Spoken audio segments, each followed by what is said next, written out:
She was mopping the floor when the helicopter landed. Nobody looked at her. Nobody ever did. But Emma Whitaker heard the rotors before anyone else in that emergency room, set down her mop with the quiet precision of someone who had done far more difficult things in far worse places, and counted 4 incoming casualties from the sound alone. Their weight distribution, their cargo configuration, the way the Black Hawk dropped faster than protocol allowed. She already knew one of them was dying. She already knew the chief surgeon was going to make the wrong call. And she already knew, with the kind of certainty that doesn't come from textbooks, that she was going to have to watch it happen before anyone would let her stop it. Before this story goes any further, if you've never been here before, hit that subscribe button right now. This channel is where ordinary people turn out to be anything but. And we drop new stories every week that will make you question everyone you've ever underestimated. Like this video, drop a comment telling me what city and country you're watching from. I want to see exactly how far this story travels. Now, let's go back to Iron Ridge. Redwood Regional Medical Center was not a famous hospital. It sat at the edge of Iron Ridge, Colorado, wedged between a freight corridor and a stretch of high country wilderness that most people drove through without stopping. The kind of place that processed broken bones, altitude sickness, logging accidents, and the occasional cardiac event from tourists who forgot they were a mile above sea level. It was not equipped for what was coming, not in terms of resources, not in terms of personnel, and certainly not in terms of the woman currently being handed a second mop bucket by the charge nurse because the first one had a cracked wheel. "Station 3 hallway before you do anything else," the charge nurse said without looking up from her clipboard. Her name was Vicky Drummond, and she had the specific energy of someone who had appointed herself the enforcer of a bureaucracy she didn't actually run. "And when you're done with that, the supply closet on the second floor needs an inventory count, paper inventory. The system's down again." Emma took the bucket. "I'll get to it." "You'll get to it now." Emma looked at her for a moment, not with hostility, not with the particular brand of wounded dignity that people often mistook for weakness. Just a look. Flat and patient, the way a person looks at a problem they've already calculated and decided isn't worth solving by force. Then she picked up the bucket and walked towards Station 3. She had been at Redwood Regional for 14 months. In that time, she had mopped floors, stocked supply carts, restocked linen closets, and occasionally been permitted to take vitals on low-acuity patients when the floor was understaffed. She had not been permitted to do much else. The nursing license she had earned before her military enlistment was technically valid, but Dr. Garrison Cole, trauma director, published academic, and the most casually condescending man Emma had encountered since leaving the service, had made it quietly understood that her gap in clinical experience made her a liability in acute settings. Never said it directly to her face, said it in hallways, in meetings she wasn't invited to, in the specific way hospital hierarchies operate when they want someone to know their place without putting anything in writing. Emma had let it stand. There were reasons she had taken this job, and none of them involved proving herself to Garrison Cole. She was halfway through mopping Station 3 when she heard the rotors. Not from outside, she felt them first. A low vibration that moved through the floor before it hit the air, the particular frequency of a heavy military helicopter in fast descent. She straightened, set the mop against the wall, listened. The call came over the PA 11 seconds later. "Trauma activation, Bay 1 through 4, incoming. 4 critical, ETA 3 minutes. She walked to the east window at the end of the hallway. The Black Hawk was already clearing the roofline of the adjacent building, dropping faster than a civilian pilot would have dared. Military configuration. No visible markings on the fuselage. The door gunner positions were empty, but the mount brackets were still installed, which meant this wasn't a regular medical transport. This was a combat medevac that had been stripped and repurposed fast, and the fact that it was here, at a regional trauma center in Iron Ridge rather than a military facility, meant something had gone wrong somewhere that nobody was allowed to talk about. Emma counted the landing struts, read the weight distribution in the way the craft settled on the pad, and quietly calculated 4 passengers plus 2 flight medics plus a security escort. One of the 4 was being transported in a supine position with active intervention. She could see the shadow of someone working on them through the window. Chest trauma. Left side, given the way the aircraft had listed slightly starboard to compensate during approach. She turned away from the window and walked toward the trauma bay. She didn't enter. She stood in the doorway, back against the frame, arms loose at her sides, and watched the controlled chaos of a trauma team that had 15 minutes of warning and was using most of it to argue about protocol. Cole was already there, already loud. He had a voice built for authority, resonant, clipped, the kind of voice that filled rooms and made residents instinctively straighten their posture. I need everyone in position, I need radiology on standby, and I need someone to find out if these patients are even cleared to be treated at a civilian facility. He turned to the nearest resident. Did anyone call JAG? Does anyone know if we need JAG? They're already inbound, someone said. That's not an answer to my question. Emma watched the team. She had worked with military field surgeons who could communicate an entire treatment plan in 4 words and 2 hand signals. She had worked with combat medics who made life or death decisions in the back of moving vehicles under fire. Cole was a skilled surgeon. She had observed enough of his work to know that. But right now he was spending 90 seconds on paperwork anxiety when the aircraft on the roof was carrying someone whose window was measured in minutes. The doors burst open and the gurneys came through fast. She tracked them in sequence as they passed. First patient, shrapnel injuries, controlled and conscious. Second, blast concussion, responsive. Third, gunshot, stable with pressure packing. Fourth. She saw him and something in her chest went very still. The 4th patient was gray, not pale, gray, the particular color of someone whose body was already making decisions about where to stop sending blood. His chest was moving wrong. The left side had almost no movement. The flight medic beside him was working a bag valve mask with the focused urgency of someone who had been doing it for a long time and knew it wasn't going to be enough.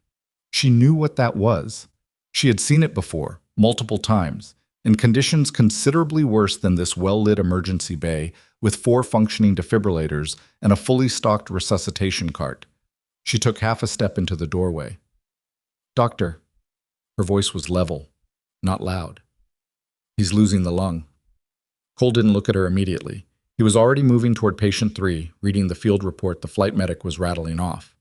Then he did look at her. The brief, reflexive look of someone identifying an intrusion. "Who let her in here?"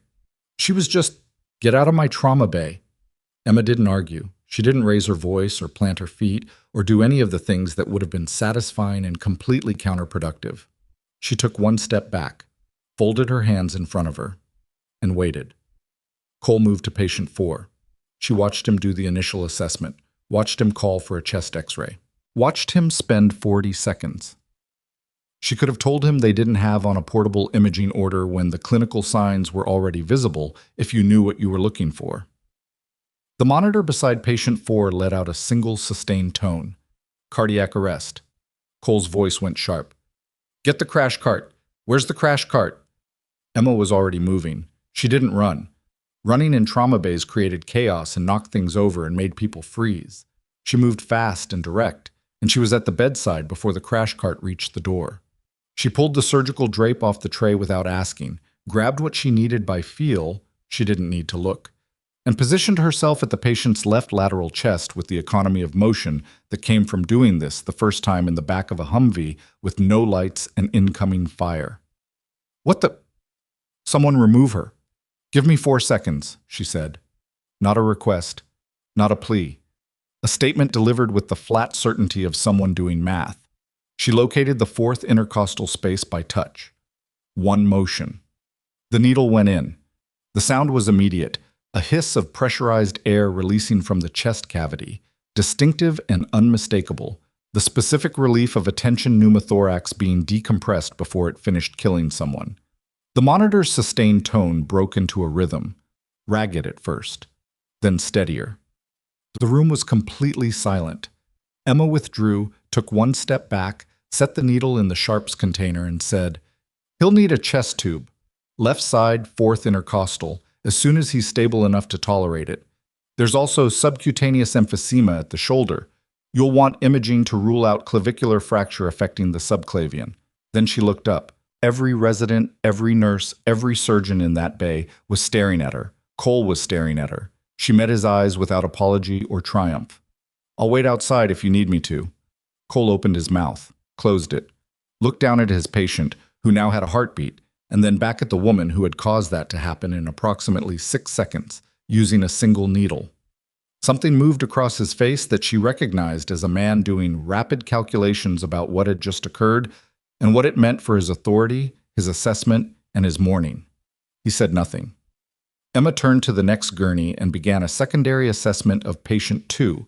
Head injury, she had noted the left pupil lag on entry, because patient 2's escort medic was occupied and someone needed to check the pupils and nobody else was doing it. She was halfway through the assessment when the man in the corner moved. She had clocked him when the gurneys came in but hadn't assigned him a role yet. He wasn't a medic.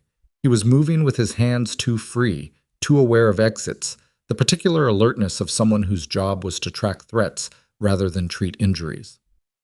Military. Officer grade, she estimated, from the way the flight medics deferred to him without quite doing it visibly. Now he was watching her the way she sometimes watched things she hadn't expected to find. He stepped closer. How long has it been since you did that procedure? Emma finished noting the pupil response before she answered. Long enough. What was the last context? Combat theater. She reached for the penlight on the supply tray. I don't remember the exact coordinates. A beat. What's your name? Emma Whitaker. I'm a floor nurse. Right now, your second patient has a grade 2 concussion, and someone needs to be managing his light exposure. So if you want to keep asking me questions, I can do both at once, or you can wait. The man watched her for another second. Then, Captain Nathan Briggs. He said it like an introduction and an assessment simultaneously. Who do you work for? Redwood Regional Medical Center. She clicked the penlight off. Specifically, Vicky Drummond. I mop floors and count linens. She said it without irony, without the bitterness that people expected when someone of obvious competence described a menial role. She said it the way you stated a fact about the weather. Briggs did not smile, but something shifted in the set of his jaw. That's not what I asked. Cole's voice cut across the room before she could answer. Sharp, controlled, the voice of a man who had recovered his footing. Whitaker. A word. She crossed to where he stood near the corridor entrance. He pulled her 3 steps out of the primary bay into the relative quiet of the hall, and for a moment she thought he was going to thank her. She had been surprised before. He did not thank her. I want to know what that was, he said, because you are a floor nurse with a civilian license and a gap in your clinical record that you never explained to anyone on this staff. And what I just watched you do is not something that license covers. The patient needed needle decompression. I was assessing he was in arrest. She kept her voice steady. I made a judgment call. That is not your judgment to make. His voice had dropped to the particular register of someone managing fury in a public space. You are not credentialed for trauma intervention at this facility. You are not on my team. And what you just did exposed this hospital to... He's alive. Cole stopped. Your patient is alive, she said again, the same way. Flat.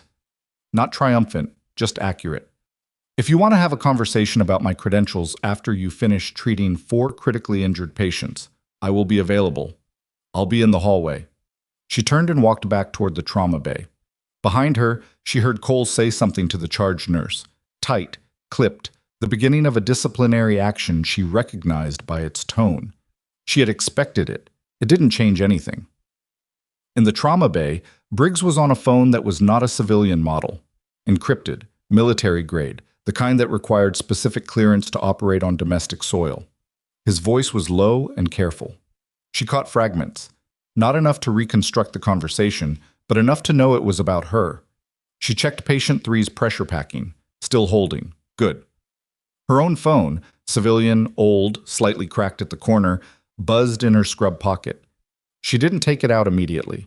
She finished the pressure check, noted the reading, and then stepped to the wall and looked at the screen.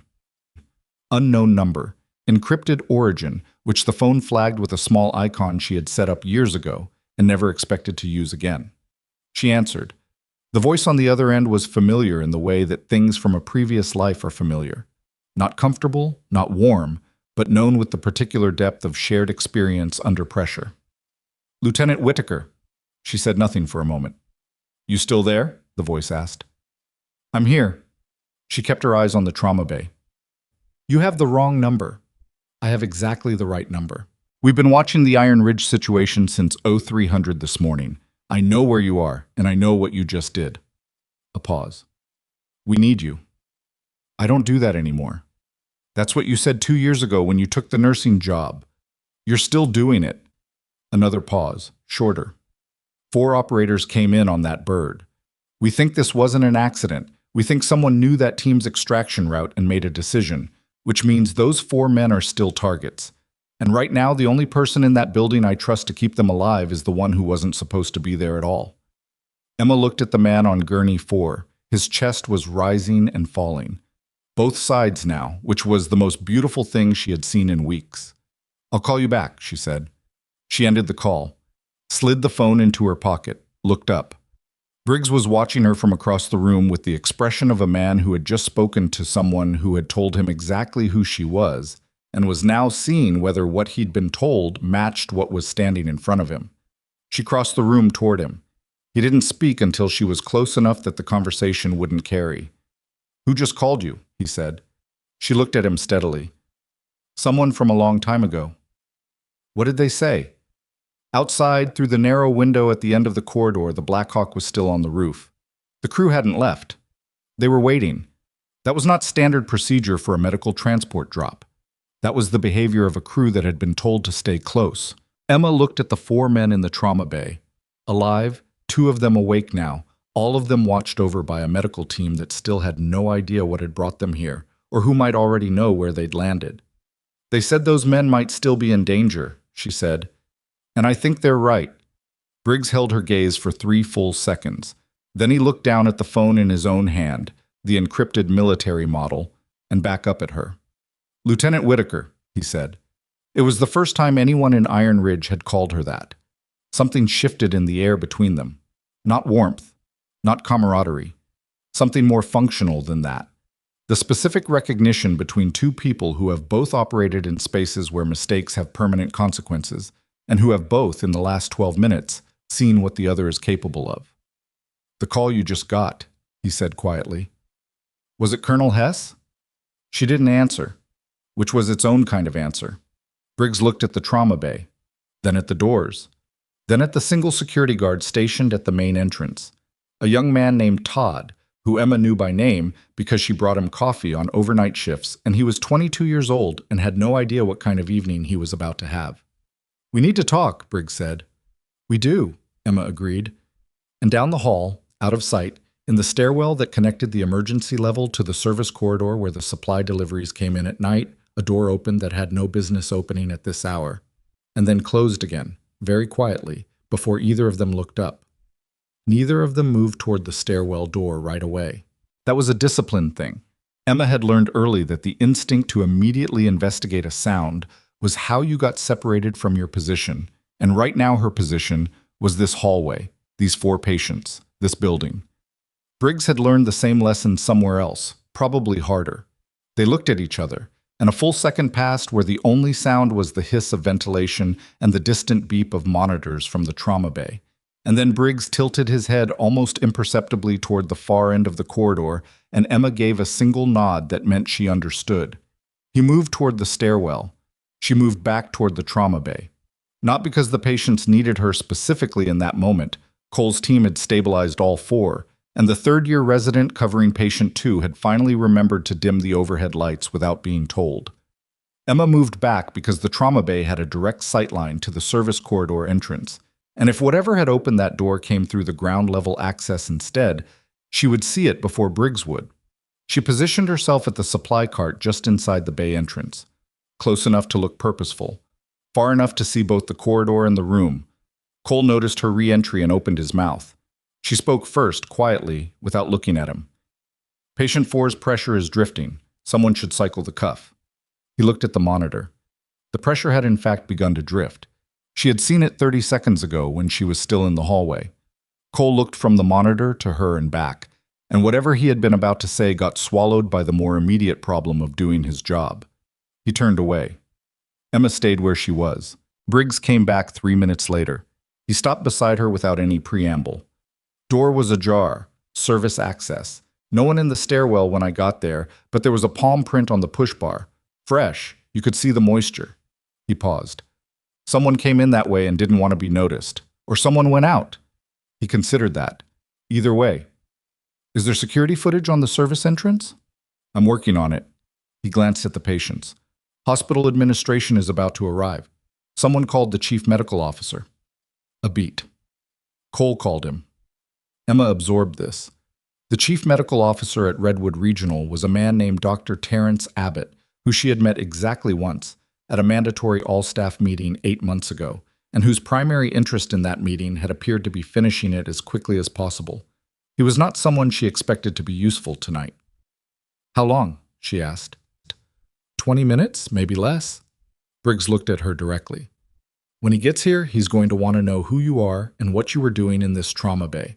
Cole is going to have a version of that story ready. Cole's version isn't wrong. No, Briggs said. It's just incomplete.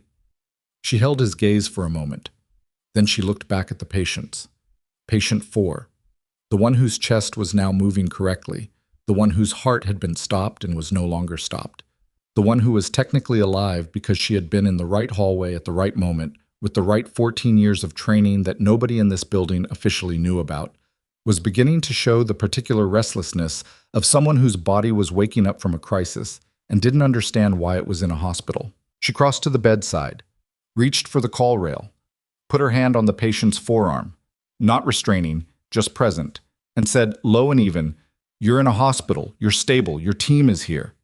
The man's eyes opened. They were unfocused for 2 seconds, then sharpened with the speed of someone trained to orient fast. He looked at the ceiling, the lights, her face, then passed her to the room. "Martinez," he said. His voice was wrecked. "I don't know their names yet," she said honestly.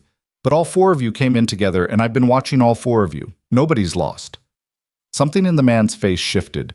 The specific relief of a soldier hearing the one piece of information that matters more than their own condition. His eyes closed. His breathing evened. Emma stepped back. Behind her, she heard Cole, lower now, talking to the senior resident. "I want her credentials pulled and reviewed before she touches another patient. I don't care what she did. That's not the point." She didn't turn around. The point, Emma had learned a long time ago, was rarely what people said it was. Cole's point was not her credentials. Cole's point was the specific humiliation of being the most qualified person in a room and watching someone you had dismissed publicly correct your mistake in front of your entire team. That was a wound that had nothing to do with medicine and everything to do with ego. And ego in a hospital was dangerous, the same way ego in a combat theater was dangerous. Not because it made people malicious, but because it made them prioritize the wrong things at the wrong moments. She understood it. She didn't have the time or the interest to manage it. Her phone buzzed again. Same encrypted origin. She stepped to the far corner of the bay and answered without saying her name. "You didn't call back," the voice said.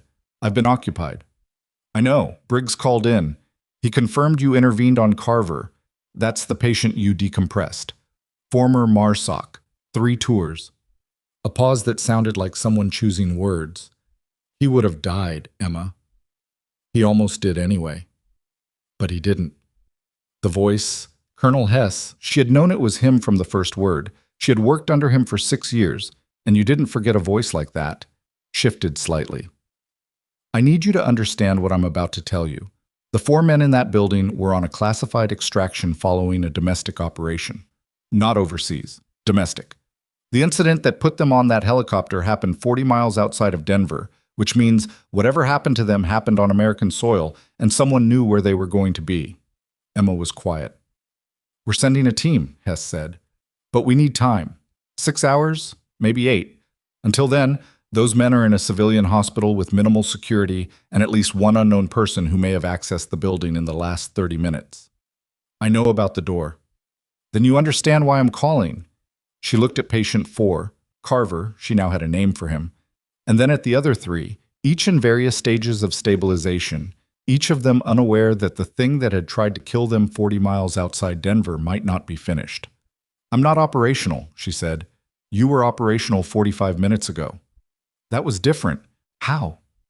She didn't answer immediately, because the honest answer was that it wasn't different, not really, and they both knew it, and Hess was too good at his job to press a point he'd already made. 6 hours, she said. Maybe 8. I'll call you if something changes. She ended the call, turned around. and found Dr. Garrison Cole standing 4 feet away with the expression of a man who had just made a decision. "I want you out of this bay," he said. "Right now." "Doctor, this is not a negotiation." His voice was controlled, but the control was costing him something. "You performed an invasive procedure without authorization, without credentials on file at this facility, and without which your patient would be dead. That is not the standard. It's the one I used." She kept her voice even, measured, the way she had learned to keep it when the person she was talking to had authority she couldn't override, and she needed them to hear what she was actually saying instead of what they were afraid of. "I'm not arguing with your protocol. I understand your position. But there are 4 patients in this room who may not be safe, and I am asking you, not as a nurse, not as someone with credentials you'll recognize, just as someone who knows what I know, to let me stay close until the situation is clearer." Cole looked at her for a long moment. The trauma bay was quiet except for monitors and the low murmur of the resident team working patient 3. The overhead light caught the silver at Cole's temples, the deep lines around his eyes that came from years of exactly this kind of pressure in exactly this kind of room. "You have 30 minutes, he said. It was not warm. It was not an apology or an acknowledgement or any of the things it might have been in a different story. It was a man making a pragmatic concession because he had seen enough tonight to know his read on her had been wrong, and he was not yet ready to say so out loud. She nodded once. "That's enough." Briggs reappeared at the bay entrance at the same moment Cole walked away. He held up his phone, screen facing her. Security footage, she realized. A black and white still image from the service corridor camera, time-stamped 11 minutes ago. The frame showed a figure in the stairwell. Male, she estimated, medium build, wearing what appeared to be a maintenance uniform that was slightly wrong in the way that props are slightly wrong. The fit too deliberate, the posture too controlled for someone who actually spent their shifts fixing boilers and unclogging drains. He was looking directly away from the camera with the practiced avoidance of someone who had checked the camera placement before entering. In his left hand was a bag, the kind that hospital supply vendors used for equipment deliveries. "That bag," Emma said. "Yeah." Briggs put the phone away. "We're trying to track where he went after this frame. Camera coverage in the service corridor is incomplete. There's a dead zone between the stairwell and the medication storage corridor on this level. Medication storage. Which is 30 feet from this bay." Emma looked at the IV lines running into 3 of the 4 patients.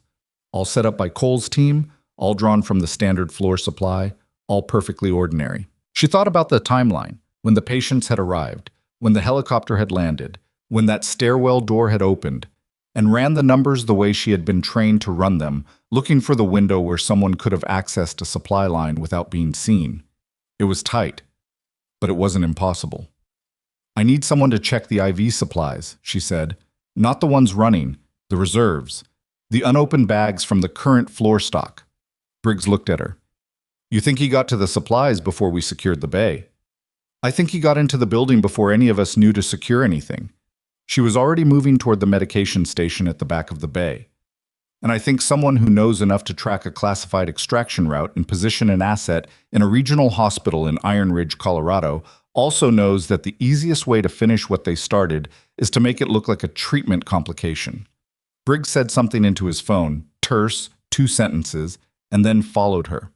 The medication station was a locked cabinet system with keycard access, standard for any trauma bay. Emma had stocked these cabinets on 12 separate occasions over the past 14 months. She knew the layout by reflex. She also knew that the keycard log would show who had accessed it and when. And she knew that someone who had planned carefully enough to enter through the service corridor in a convincing uniform would also have planned carefully enough to obtain or replicate a keycard. She checked the log panel first. 4 entries in the last 90 minutes. 3 were credentialed trauma team members. The 4th was a keycard registered to a supply technician named Dowell, Marcus Dowell, 3rd floor, whose shift had ended at 1800. She looked at the timestamp. The access had occurred at 22:47. 3 hours and 47 minutes after Marcus Dowell's shift ended. "That card's been cloned or stolen," she said. Briggs was already on the phone again.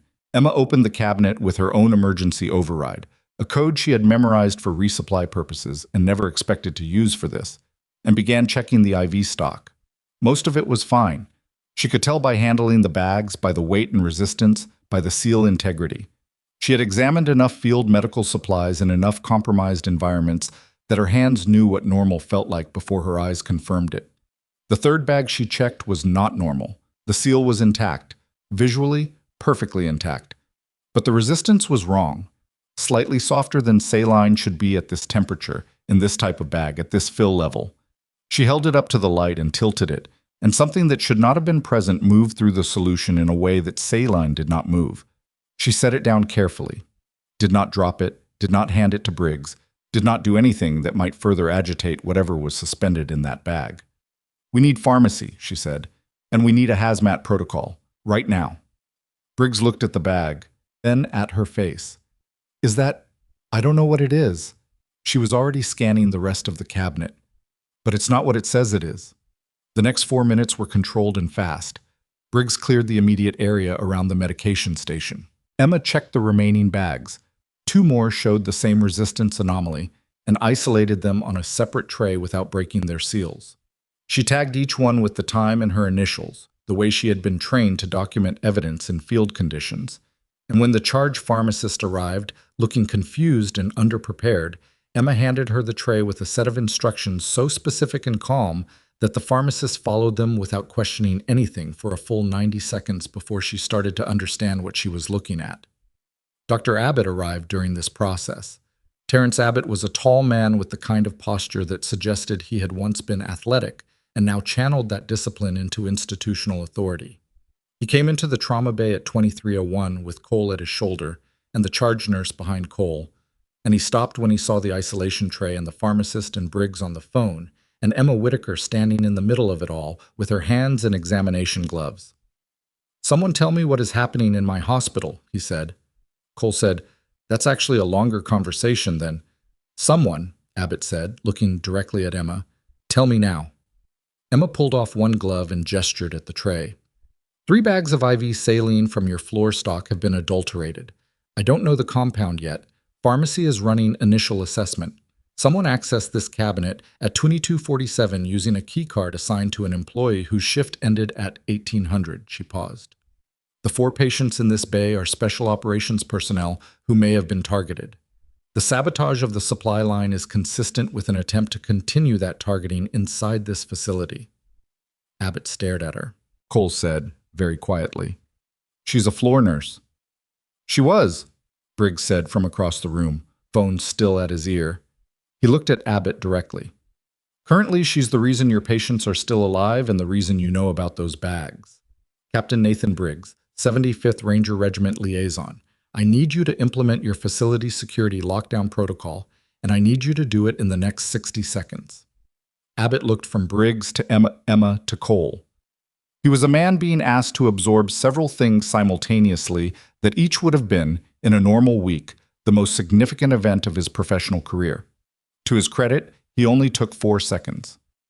"Drummond," he said to the charge nurse, "initiate lockdown. Lock the external service entrances first." Then to Cole, "Get your team to secure all IV lines currently running on these patients until pharmacy clears the lot." Then he looked at Emma. "You, stay where you are." Emma stayed where she was. The next 40 minutes were dense and procedural and ran with the specific controlled urgency of an institution that was not designed for this, but was doing its best with the architecture it had. Security sealed the service corridors. Pharmacy ran a rapid field assessment on the 3 isolated bags and came back with preliminary results that made the lead pharmacist's voice go flat and careful in the way that voices go when the information is too serious for normal emotional response. Briggs relayed everything to someone on the other end of his phone, someone who, Emma gathered, was coordinating the larger response that Hess had mentioned. She stayed close to the patients, not hovering. There was a fine line between useful and intrusive, and she knew where it was, but present, checking things that needed checking, flagging 2 readings that the overnight resident would have caught eventually, but caught faster with her noting them. At 2341, patient 4 opened his eyes again. Carver. He was more lucid this time. The grayness was gone from his face, replaced by the specific pallor of someone who had lost blood and was working on getting it back. He looked at Emma for a long moment with the evaluating focus of someone assembling a picture from fragments. "You're not a doctor," he said. His voice was still wrecked but stronger. No. But you did the... He stopped, moved his hand slightly toward his chest, winced. Don't, she said. Chest tube's on the left. You'll feel it for a while. He was quiet for a moment. The others? Stable. All four. He absorbed this. Then, how'd you know what to do? She looked at him. He had the kind of face that had been through things. Not old, but layered, the way faces get when they've spent time in places that don't let you come back the same way you left. She recognized it because she had it too. She knew when she caught herself in mirrors late at night, which she tried not to do too often. I've been in situations like this before, she said. Different context. Military. Not a question. A while back, she said. He seemed to accept this. Then, who are you? Before she could answer, the overhead lights in the trauma bay flickered. 1 full second of darkness. Then they came back. The monitors kept running, backup power, as they should. But the flicker itself was wrong. This was a modern facility. The power system was redundant. Lights didn't flicker in a modern trauma bay unless something had happened at the source. Emma was at the door before the lights finished restoring. Briggs was already in the hallway. He had his hand on his sidearm. Not drawn, but there. His eyes were moving, covering angles. Maintenance says it was a panel fault, he said when she reached him. Sub-basement. Who told maintenance to check? Nobody yet? The report came in automatically through the building management system. Emma thought about that. A building management system. Automated fault reporting. The kind of thing that triggered on its own when a panel registered an anomaly. Or the kind of thing that could be triggered manually by someone who had spent enough time studying the building's infrastructure to know how to generate a convincing automatic fault report. Where's the sub-basement access? She asked. East stairwell. 1 level below service. She looked down the corridor. The east stairwell was the same stairwell where Briggs had found the ajar door. The same stairwell the figure on the security footage had used. He didn't leave, she said. Briggs went still. The power flicker, she said. He's still in the building and he's positioning for something. The bags were the first attempt. When the lockdown cut off his access to the floor, he needed a different approach. She was already thinking through it. The layout she had memorized over 14 months of stocking supplies and mopping floors and being invisible in every corner of Redwood Regional Medical Center. If he's in the sub-basement, he has access to the building's HVAC trunk lines, which connect to every room in this wing. Briggs's jaw tightened. He said 2 words into his phone and started moving. Emma turned back to the trauma bay. Cole was at the medication station. She caught his eye and said quietly but clearly, "The ventilation in this bay needs to be isolated from the main trunk. Can you do that?" Cole stared at her. "We don't have standalone ventilation in trauma. There's an emergency isolation valve on the HVAC panel behind Station 2. It was installed during the 2019 renovation for infection control. It bypasses the main trunk and runs the bay on its own filtered loop." She held his gaze. "I know because I helped the maintenance crew run the inventory check when they installed it. I have the panel code because nobody changed it from the default, and I memorized it in case it was ever relevant." Cole looked at her for a long moment. In 14 months, Emma Whitaker had mopped his floors, stocked his supply carts, been dismissed from his trauma bay, and been told in approximately 40 different ways, some direct, most ambient, that she was not someone who mattered in this building. In the last 2 hours, she had saved one of his patients' lives, identified adulterated IV supplies, coordinated a security response, and was now standing in front of him telling him something that he could not verify, but that he also could not afford not to believe. He said, "Show me." She moved to the panel behind Station 2, found the valve cover, entered the 4-digit code that she had memorized 14 months ago during an inventory job that nobody had thought twice about assigning to the floor nurse who was very good at being invisible. The bay's ventilation system decoupled from the main trunk with a soft mechanical click. Cole watched her hands the entire time. When she turned back, his expression had shifted, not dramatically. Cole was not a man who shifted dramatically, but something had moved in it, some fundamental recalibration happening behind his eyes that he hadn't finished processing and probably wouldn't finish tonight. "Who are you?" he said. It was the same question Carver had asked, the same question Briggs had asked in several forms. The same question this entire building had been stumbling toward since the Black Hawk cleared the roof line. She didn't answer it, because from the east end of the corridor came the sound of voices, Briggs's, and another one she didn't recognize, sharp and sudden, and then the specific percussive report of a firearm being discharged in an enclosed space, and then silence that was somehow louder than anything that had come before it. Emma was moving before she made a conscious decision to move. That was the thing about certain kinds of training. It didn't live in the part of your brain that deliberated. It lived somewhere older and faster, and 14 months of mopping floors had not touched it. She cleared the trauma bay doorway at a low angle, staying close to the wall, and had a full picture of the east corridor in the first second. Briggs standing, which was the most important data point, left hand braced against the wall, right hand still holding the sidearm he had drawn. 12 feet ahead of him, a figure on the floor. Not moving, not Briggs's team. Wrong clothing, wrong posture. The maintenance uniform from the security footage now identifiable at close range as a very good approximation of the real thing. The kind of approximation that costs money and planning. Clear, Briggs said. His voice was controlled, but she could hear the adrenaline working underneath it, the way it always sounded when someone was managing their own chemistry in real time. She reached the figure on the floor.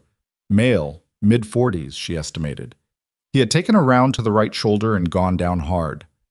Not dead. She could see the chest moving, could hear the breathing, which was fast and shallow, and had the particular quality of someone in serious pain who was trying very hard not to show it. She dropped to one knee. I need a kit, she said. Emma? He's alive and he has information, and if he goes into shock in this hallway, we lose both of those things. She was already applying pressure with her palm, no gloves, which she noted clinically and accepted as a field condition. Kit, now! Briggs holstered the weapon, pulled an emergency trauma kit from the wall-mounted cabinet 3 feet to his left. Every corridor in the hospital had them, orange, chest height. Emma had restocked this specific one 11 days ago, and crouched beside her. He held it open. She took what she needed without looking. The wound was messy but survivable. The round had caught the posterior deltoid and exited, which meant the bone damage would be significant, but the vascular involvement was limited. She could tell by the bleeding pattern, dark and fast, but not the arterial brightness that ended conversations quickly. She packed it, applied pressure, taped the packing in place with the economical precision of someone who had done this before and was in no mood to waste motion. Don't let him lose consciousness, she told Briggs. I need him awake. You're not an interrogator. No, she agreed, but I know what questions to ask. The man on the floor, she still didn't have a name for him, and she was not optimistic that the name she'd eventually get would be real, had his eyes open, tracking her. There was intelligence in his face, she noticed, not the blank affect of someone following orders without understanding them. He had been briefed. He understood the mission, which meant he might understand enough to know that the mission had just failed in a way that was not recoverable. She leaned close. Who sent you to the medication cabinet? He said nothing. The IV bags, she said. 3 of them. You swapped them after you cloned Marcus Dowell's key card. That's not improvised. Someone gave you the floor layout, the key card system, and the supply schedule. Who gave you the access package? Still nothing. His jaw was tight with pain. He was managing the old way, through compression, through focused breathing, and she recognized that too. You're going to surgery in about 20 minutes, she said. Shoulder reconstruction, maybe 2 hours.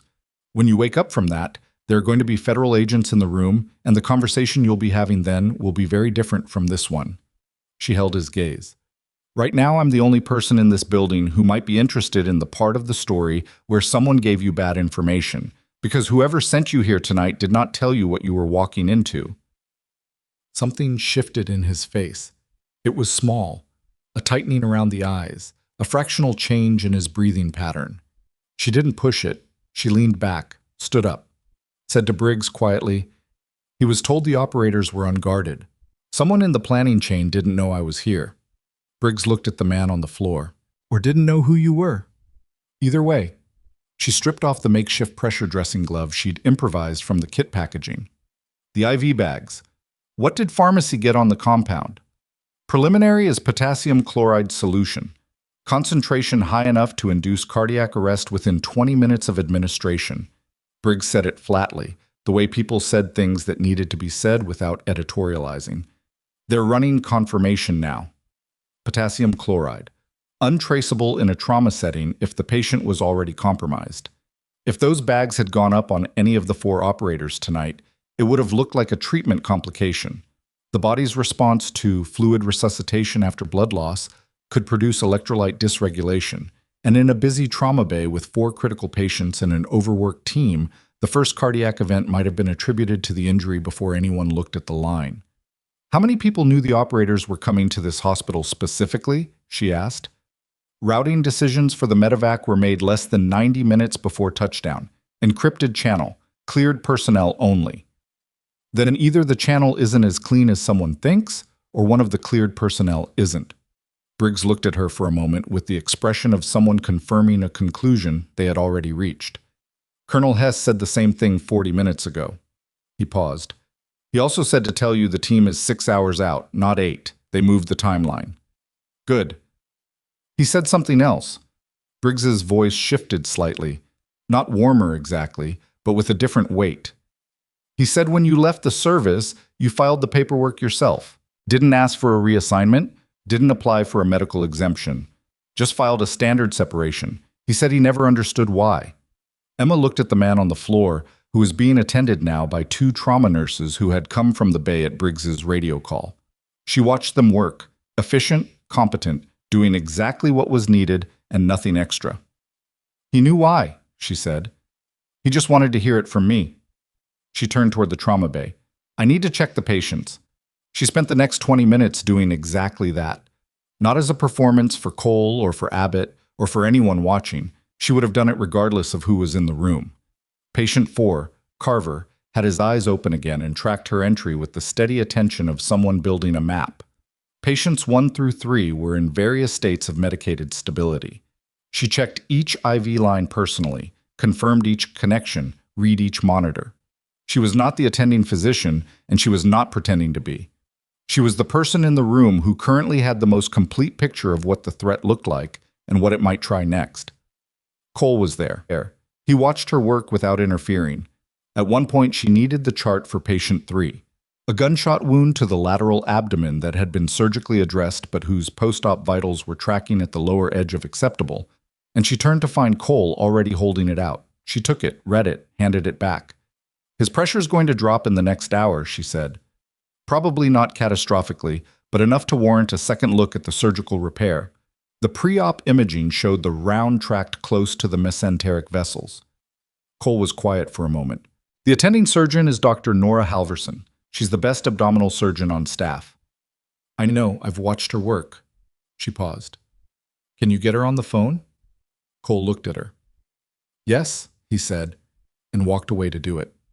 It was not an apology. It was not reconciliation or capitulation or any of the dramatic reversals that situations like this sometimes produced in stories.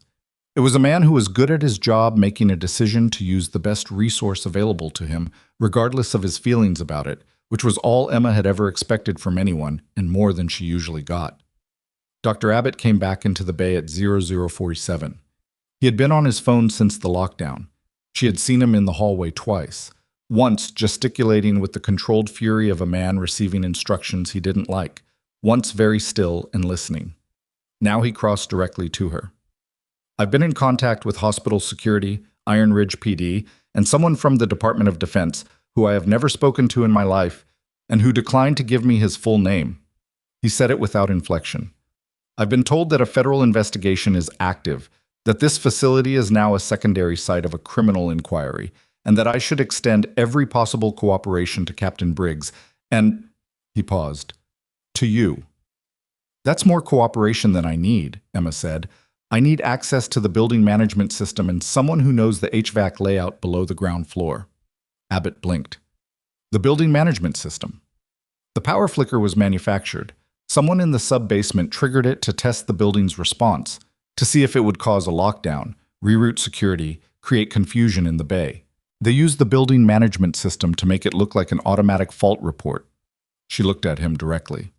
If they still have access to that system, they can do more than flicker the lights. Abbott processed this in about 3 seconds. I'll get you the facilities director. Now would be better than in 20 minutes. He took out his phone. The facilities director was a man named Roger Tully, who arrived looking like someone who had been asleep and was still partially there, wearing a Redwood Regional maintenance jacket over a t-shirt and sweatpants, his gray hair sideways from the pillow. He was 60-something and had the slow, deliberate competence of someone who had been doing his specific job long enough that emergencies didn't panic him. They just required him to think more carefully than usual. Emma liked him immediately. She also didn't have time to explain everything, so she explained the essential parts in 90 seconds and watched his face go from half-awake confusion to sharp-eyed focus in the middle of her second sentence. "The BMS remote access," he said. "If someone triggered that fault report manually, they'd need either physical access to a BMS terminal or remote credentials." He was already moving toward the facilities corridor. "We have 3 terminals in the building, one in my office, one in the sub-basement plant room, one in the executive suite." "Which one has the remote access enabled?" "Sub-basement. It's the primary node." Emma looked at Briggs, who had materialized at her shoulder. He gave a short nod. They followed Tully. The sub-basement of Redwood Regional was not a place Emma had been before. It was outside the scope of what floor nursing required, even the highly expanded version she had been performing tonight. But she had the building's general layout organized in her memory from 14 months of moving through every accessible part of it. The sub-basement ran under the east wing, which put it directly below the trauma bay and the medication storage corridor, and it housed the primary mechanical systems, HVAC plant, electrical distribution, water, the building management system node that Tully had described. The stairwell took them down 2 levels past the service corridor. The air changed, cooler, with the iron and coolant smell of heavy machinery. Fluorescent lighting, half of it on motion sensors, flickering to life as they moved. Tully went to the BMS terminal first. It was a commercial touchscreen mounted on a rack beside the HVAC plant. Newer hardware than Emma expected, the kind of installation that had been updated in the last 5 years and was capable of considerably more than the building it currently ran. He tapped through the access log. Emma watched the screen over his shoulder. The last remote session had ended 43 minutes ago. The originating address was masked, routed through a proxy.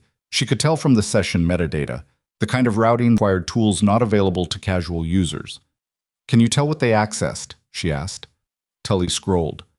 "They ran queries on the HVAC zone mapping, every zone, but they spent the most time on—" He stopped, looked at the screen, looked at Emma.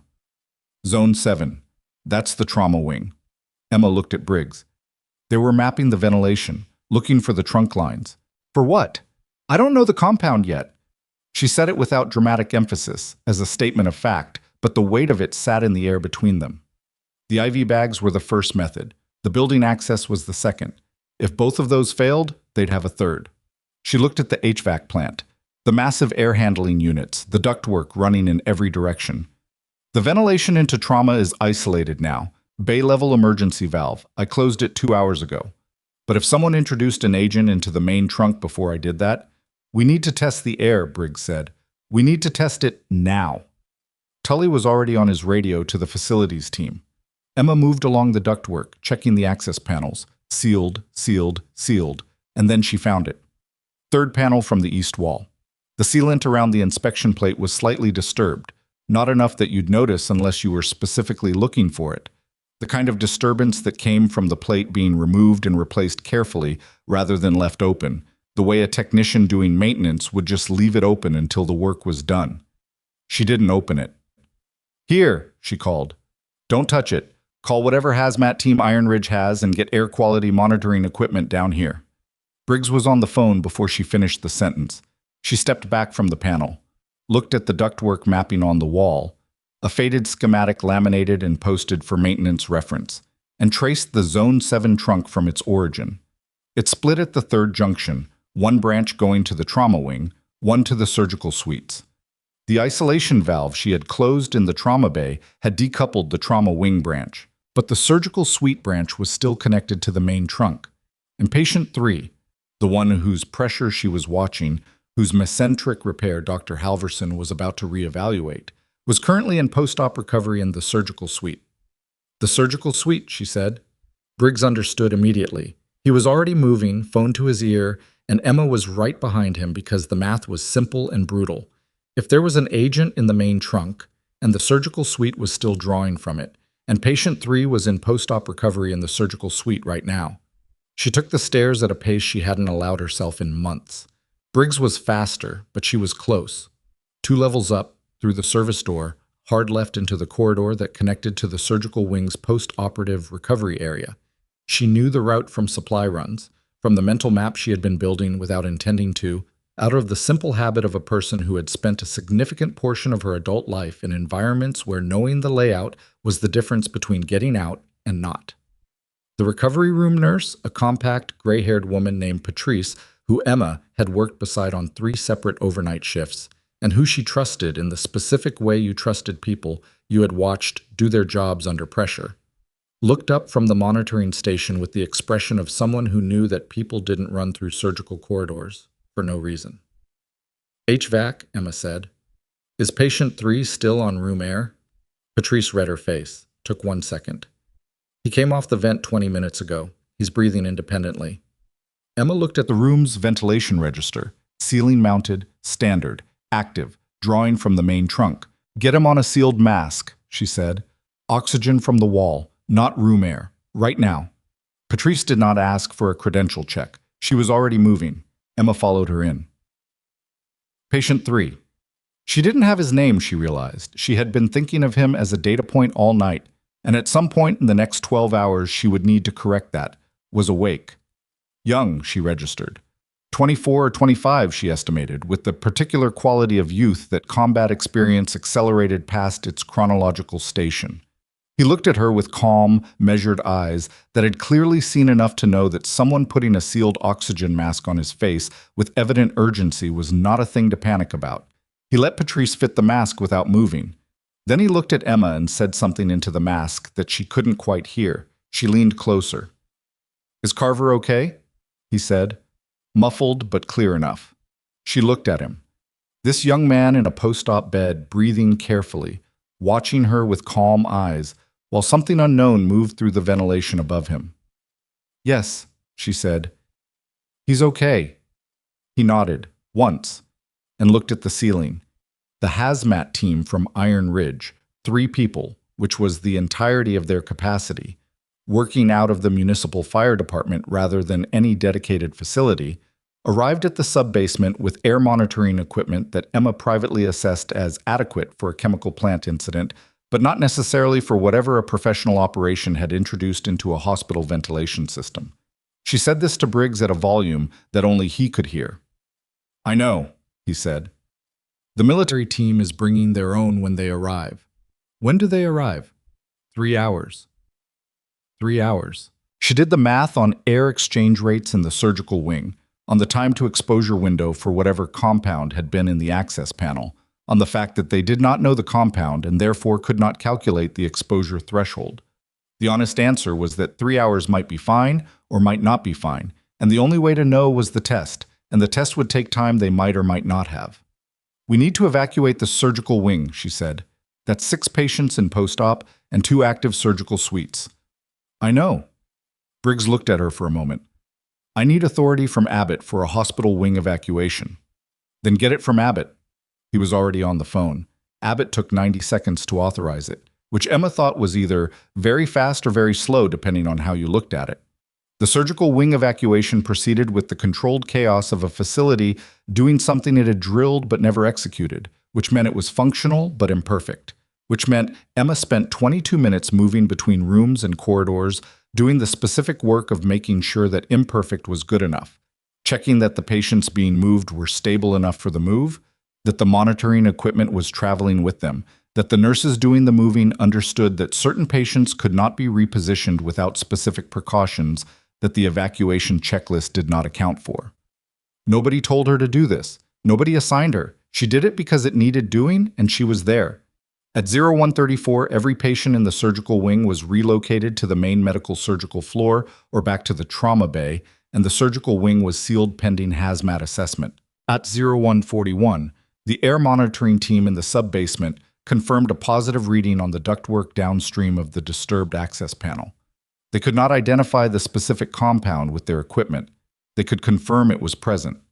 They called it in to the State Emergency Management Office and used the word aerosolized, which changed the tone of every conversation in the building for the next 10 minutes.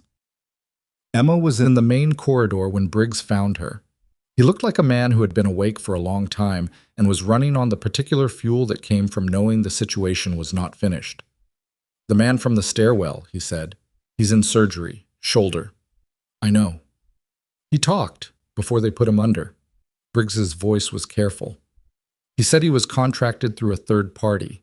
He doesn't know who the client is, but he said the brief he received included something specific." He paused. "He was told there was no military-connected personnel on site, that the hospital was a standard civilian facility with no one who would recognize the threat pattern." Emma absorbed this. "Someone told his handler that this facility was clean," Briggs said, "which means someone who knew the operators were coming here, someone with access to the routing information, also knew enough about this hospital to assess the threat environment, and they assessed it as low risk." "Because they didn't know I was here," Emma said, "or because they knew you were here and didn't think you were a factor." He looked at her steadily. "Emma, someone with security clearance access passed information about this medevac routing to a contractor. That's not a rogue employee making a bad decision. That's a coordinated leak from inside a cleared network." She had known this was where it was going. She had known it since Hess's first call, since the IV bags, since the HVAC panel. The pieces had been assembling themselves with the uncomfortable logic of a picture you didn't want to see clearly because the implications of seeing it were significant. "How many people had the routing information?" she asked. 14 according to the communications log. 14. Cleared personnel, all vetted, all with documented need to know. Briggs's jaw was tight. "The investigation is going to take time we don't have tonight because right now, Emma, we have 4 operators in this building, a compromised ventilation system, a contractor who may or may not have called in the failed mission, and whoever is on the other end of that contract who doesn't know yet whether their asset completed the job." She looked at him. "Which means," he said, "we might not be at the end of the threat. We might be in the middle of it." Emma looked down the corridor, at the nurses moving equipment, at the overnight security guard who was now 2 security guards, at the doors of the trauma bay where 4 men were alive who might not have been without a series of decisions she had made over the last 3 hours. She looked at all of it. "Get me Hess," she said. Briggs handed her his phone. Hess picked up on the first ring. She didn't say hello. She said, "I need everything you have on the 14 people who had the routing information. And I need it before your team arrives, because if someone on that list is still active and they know the first attempt failed, they're going to make contact with whoever is running the contractor. And we have maybe—" She checked the clock on the wall. 3 hours before this building becomes a problem again. There was a brief silence on the other end. Then Hess said, "You're not operational, Emma." "You said that 2 hours ago, and I've been operational since before you called." She kept her voice even. "The list, Colonel." Another silence, shorter. "Sending it to Briggs's secure terminal now," Hess said. "But I need you to understand something." His voice dropped, not dramatically, just to the register of someone saying something true rather than strategic. "There are people on that list who I have worked with for a long time, people I trust." "I know." "If one of them did this, one of them did," she said. "The only question is which one. And right now I need to figure that out before they figure out that their contractor is in surgery and their aerosolized agent is in a sealed ductwork section and those 4 operators are still alive." She paused. "I'll call you when I have something." She ended the call, handed the phone back to Briggs, turned toward the trauma bay. She had taken 4 steps when her phone buzzed. Civilian number this time. Local Iron Ridge prefix. She didn't recognize it. She answered. A voice she did not know said, "Lieutenant Whitaker, you've been very busy tonight." A pause. "Too busy. I think it's time someone explained to you what you've actually walked into." Another pause, and in it she heard something. A background sound, mechanical, rhythmic, familiar. "I'm in the hospital. I've been here since 7 this evening, and I'd like to have a conversation before your military friends arrive and the window for a quiet resolution closes." She stopped walking. "Where?" she said. The voice gave her a room number on the 4th floor. Administrative wing, she knew it, empty at this hour, 2 doors from the office of the chief medical officer. "Come alone," the voice said, "and come now, because there's a second package in this building that the hazmat team hasn't found yet, and whether they find it tonight depends entirely on how this conversation goes." She did not go alone. That was the first decision, and she made it in the 3 seconds between ending the call and turning back toward the trauma bay. Going alone was what the voice wanted, which was reason enough not to do it. The second package, real or fabricated, she couldn't know yet, was leverage, and leverage worked best when the person being leveraged was isolated. She was not going to be isolated, but she was also not going to bring Briggs in a way that announced itself. Because if there was a second package and whoever was waiting on the 4th floor had the means to trigger it remotely, a visible security response would end the conversation before it produced anything useful. She found Briggs in the corridor and told him the room number in a voice low enough that it didn't carry. She watched his face go through the calculation she had already run. "I'll take the fire stairs," he said. "Adjacent room. You have 60 seconds before I'm in position." "I need more than 60 seconds. You'll have it. I won't move unless you use the word." "What word?" "Pick one." She thought for 2 seconds. "Protocol." He nodded once and was already moving. She took the elevator. Not because it was faster. It wasn't. But because someone watching the stairwell camera feeds would expect a person responding to an urgent summons to take the direct route. And she wanted whoever was in room 412 to see her coming in the way that suggested she had followed instructions. She rode the elevator to the 4th floor with her hands loose at her sides and her breathing steady. And she thought about the background sound she had heard on the phone. Mechanical, rhythmic, and where in this building that sound would come from at 0150 in the morning when the administrative wing was empty. The 4th floor of the administrative wing had the specific atmosphere of institutional spaces after hours. Fluorescent lighting on a reduced circuit, the carpet-absorbing footsteps, the glass-fronted offices dark and still. She walked it without rushing, counted doors. Room 412 was at the far end, and as she approached, she could hear faintly the sound she had caught on the phone, the HVAC system's return fan cycling through the wall-mounted unit in the corner. Mechanical. Rhythmic. This room was still on the main trunk. She noted it and kept walking. She did not knock. She opened the door and walked in. The man in room 412 was sitting in one of the conference chairs arranged around a small oval table, jacket on, hands folded in front of him with the composed stillness of someone who had decided in advance how this meeting would look and had arranged himself accordingly. He was in his late 50s, silver-haired, fit in the way that men who kept fit past 50 kept fit, deliberately, expensively, as a statement about discipline. I was wearing civilian clothes, but wearing them the way military men wore civilian clothes, which was to say, with a precision that gave him away. She had never met him, but she knew the type precisely, and she knew that the composure was real, not a performance, not a bluff, which made him more dangerous than someone who was frightened. "Lieutenant Whitaker," he said, "please sit down." She did not sit down. She stood near the door, not blocking it, not performing confidence, just occupying a position that gave her options, and looked at him the way she had learned to look at things she hadn't fully assessed yet. "You said there's a second package," she said. "I did." "Where is it?" That's the conversation. He unfolded his hands and placed them flat on the table, palms down, which she read as a deliberate gesture of apparent openness. "I want you to understand something before we discuss the package.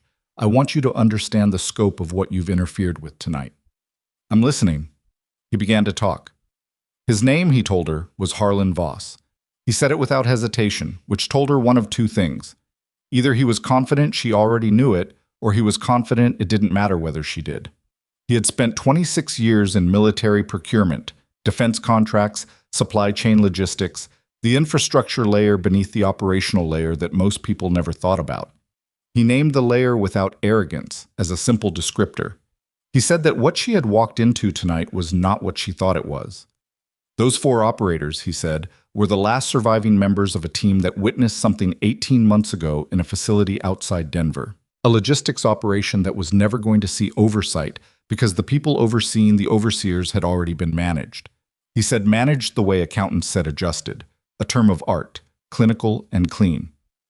Everything that happened tonight was containment, not murder, containment. "Those are the same thing," Emma said. "They're not."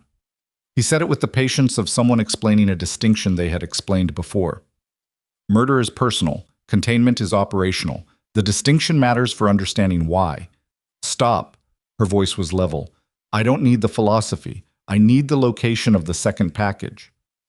Voss looked at her for a moment. She could see him recalibrating. He had expected a different kind of conversation, she thought. He had expected someone who could be made to feel small inside the scale of what he was describing, who could be managed through the sheer weight of institutional context the way she had been managed in this hospital for 14 months. He had done his research on Emma Whittaker. He knew about the floor nurse who mopped hallways. He had not sufficiently updated his picture. The package is in the building, he said. That's all I'll confirm, and it stays where it is until I leave this facility. You think I'm going to let you walk out? I think you're going to weigh the options. He leaned back slightly. You can detain me right now. Call Captain Briggs. I assume he's in the adjacent room. I would have done the same, and have me arrested. And then the package question becomes urgent in a way that your hazmat team cannot resolve before people get hurt. Or, he paused, you let me leave. The package location gets called in to your military contacts anonymously within 30 minutes of my departure. Everyone goes home. Emma looked at him. She looked at the hands on the table, which were steady, the jacket pressed, the hair silver and close-cropped. She looked at the man who had spent 26 years learning how to manage outcomes the way other people manage spreadsheets, who had looked at 4 human beings and calculated their removal with the flat effect of someone closing a line item. And she thought about what he had said. He knew she would have Briggs in the next room. He had planned for that. He had planned for the lockdown. He had planned for the failed contractor.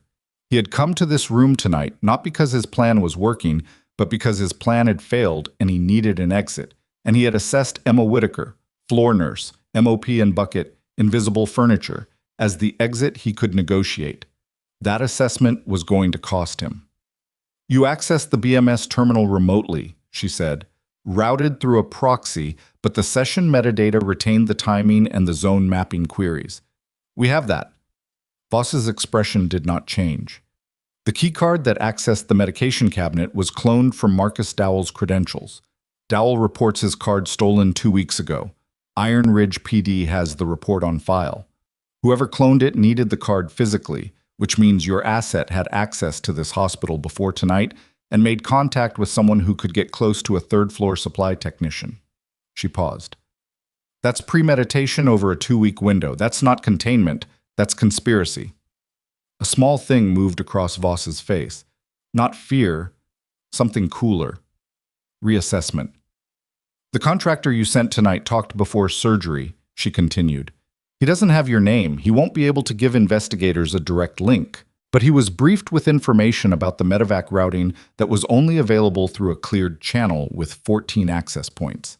And the investigation into those 14 people is going to take approximately, she glanced at the clock on the wall, 3 hours to produce a working theory of the leak.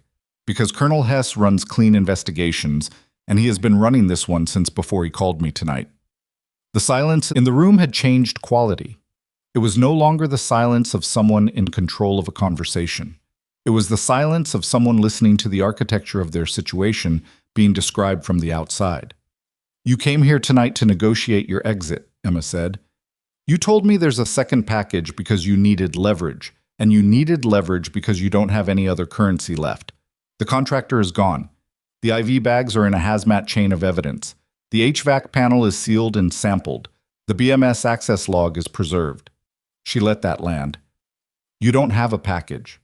Voss looked at her for 3 full seconds. Then he said, You're betting lives on that. No, she said. I'm reading you. You're a logistics man. You plan for resource expenditure with proportional returns. A second package in this building is a resource. It costs money, it costs contacts, it creates another evidence trail. You already had 2 failed resources tonight. A third is not your operating profile. She held his gaze. You're bluffing. The silence stretched. Voss unfolded his hands from the table and placed them in his lap. It was a small movement. She watched it. Even if that's true, he said, and his voice had changed, still controlled, but the layer beneath the control was doing something different now.